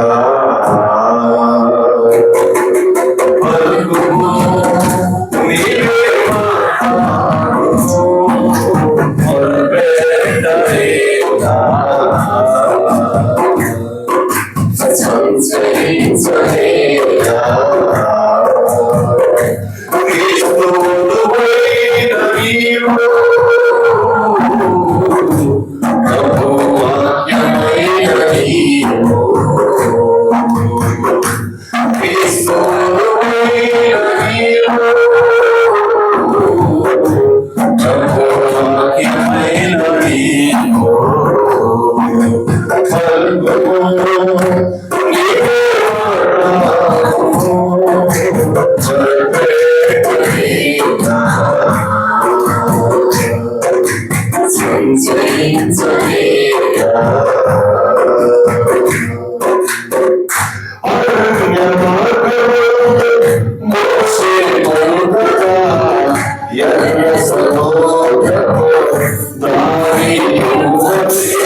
హల్లెలూయా. జీవాధిపతి మీ ఘననామం స్తోత్రం ప్రభువా. నిశ్చయముగా ఈ వర్తమానం యొక్క సంఘాల్లో ఉన్నటువంటి ఒక నా తండ్రి అనుమానాన్ని లేదంటే ఒక గందరగోళాన్ని ప్రభువా ఈరోజు మా మధ్యలో తేటతలం చేసినందుకే స్తోత్రం ప్రభువా. లేఖనాలను వాక్యమును వర్తమానమును మాకు తేటగా బయలుపరిచినందుకే స్తోత్రం తండ్రి. 1963లో వచ్చినటువంటి రాకడేమిటో నా తండ్రి మధ్యాకాశంలోకి రాబోయే రాకడేమిటో మాతో స్పష్టంగా మాట్లాడినందుకే స్తోత్రం తండ్రి. ఆ తేడాను మాకు తెలియజేసి ప్రభువా ఆ యొక్క అబద్ధ బోధను నమ్మకుండా ప్రభువా ముందుగానే మమ్మల్ని సిద్ధపరిచినందుకే స్తుతులు స్తోత్రం చెల్లిస్తున్నాం ప్రభువా. ఇదిగో నాయన మరి ఈ విషయాలు మేము తెలుసుకున్నాం కనుక ఆ రెండవ రాకడ కొరకు ఆ రహస్య రాకడ కొరకు ప్రభువా మేము నాయన సిద్ధపడడానికి మాకు సహాయం చేయండి నా తండ్రి. దానికి కావలసినటువంటి విశ్వాసం మాకు దయచేయమని ప్రార్థిస్తున్నాం. ఇదిగో మనిషి కుమారుడు వచ్చినప్పుడు భూమి మీద విశ్వాసము కనుగొనునా అని చెప్పి మేము మాట్లాడావు తండ్రి. ఆ విశ్వాసము లేదు కాబట్టి మనిషి కుమారుడు రాకుండా పరలోకంలో ఉంటున్నాడని బైబిల్లో రాయబడింది ప్రభువా. ఇదిగో నాయన ఆ సమస్తము ఓ ప్రభువా తిరిగి పునరుద్ధరించబడేంత వరకు కూడా యేసుక్రీస్తు పరలోకవాసి అయినట అవశ్యమని బైబిల్లో రాయబడింది ప్రభువా. నిజమే నా తండ్రి. యేసుక్రీస్తు ఈ భూమి మీదకి రావాలి అని అంటే యేసుక్రీస్తు తన వధువుని నా తండ్రి తీసుకుని వెళ్ళాలి అని అంటే దానికంటే ముందుగా ప్రభువా ఆ విశ్వాసం పునరుద్ధరించబడాలి ప్రభువా. ఆ విశ్వాసము నా తండ్రి తండ్రిలో విశ్వాసానికి నా తండ్రి పిల్లల హృదయాలను తిప్పవలసిన అవసరం ఉన్నది ప్రభువా. కనుకనే ఈ గడియ వర్తమానికుడిని నువ్వు పంపించి ఉన్నావు ప్రభువా. ఈ గడియ ఏలియాను నువ్వు పంపించావు ప్రభువా. ఈ వర్తమానం ద్వారా నా తండ్రి ఆది అపోస్తుల విశ్వాసానికి మమ్మల్ని తిప్పుతున్నందుకే స్తోత్రం తండ్రి. ఆది అపోస్తుల బోధన మమ్మల్ని తిప్పుతున్నందుకే స్తోత్రం ప్రభు. ఇదిగో తండ్రి ఆ బోధలో మేము నిలిచి ఉండడానికి సహాయం చేయండి కేవలం ఆయన బోధించడం మాత్రమే కాదు తండ్రి. నా తండ్రి కేవలం వినటం మాత్రమే కాదు ప్రభువా. వినదాని ప్రకారం బోధించిన దాని ప్రకారం జీవించే జీవితాలను మాకు దయచేయండి ప్రభువా. మీ కృపతోడుగా నడిపించమని మీ బిడ్డలను దీవించమని ఆశ్రయించమని వారు నా తండ్రి మరి స్వేచ్ఛగా ప్రభు సంతోషంతో విత్తినటువంటి కానుకలను మీరు ఆశీర్వదించండి. వారి హృదయాలు వారి కుటుంబాలను దీవించమని ఆశీర్వదించమని మీ సేవలో వాడబడడానికి సహాయం చేయమని అనారోగ్యంగా ఉన్న వారికి ఆరోగ్యాన్ని దయచేయండి ప్రభు. రక్షణ లేని వారికి రక్షణ భాగ్యం దయచేయమని మా ప్రభువును రక్షకుడునైనా యేసు క్రీస్తు నామములో ప్రార్థించేటి వేడుకుంటున్నాను పరమ తండ్రి. ఆమేన్. మన ప్రభు అయిన యేసు క్రీస్తు వారి కృపా సమాధానములు సకల పరిశుద్ధులకు కూడిన మనందరకు సదాకాలం తోడేండును గాక. ఆమేన్. ఆమేన్. కుటుంబం చూడండి, అందరికీ వందనాలు. ఒక 5 నిమిషాలు మనం పురుషులు కూర్చుంటే మరి మాట్లాడదాం.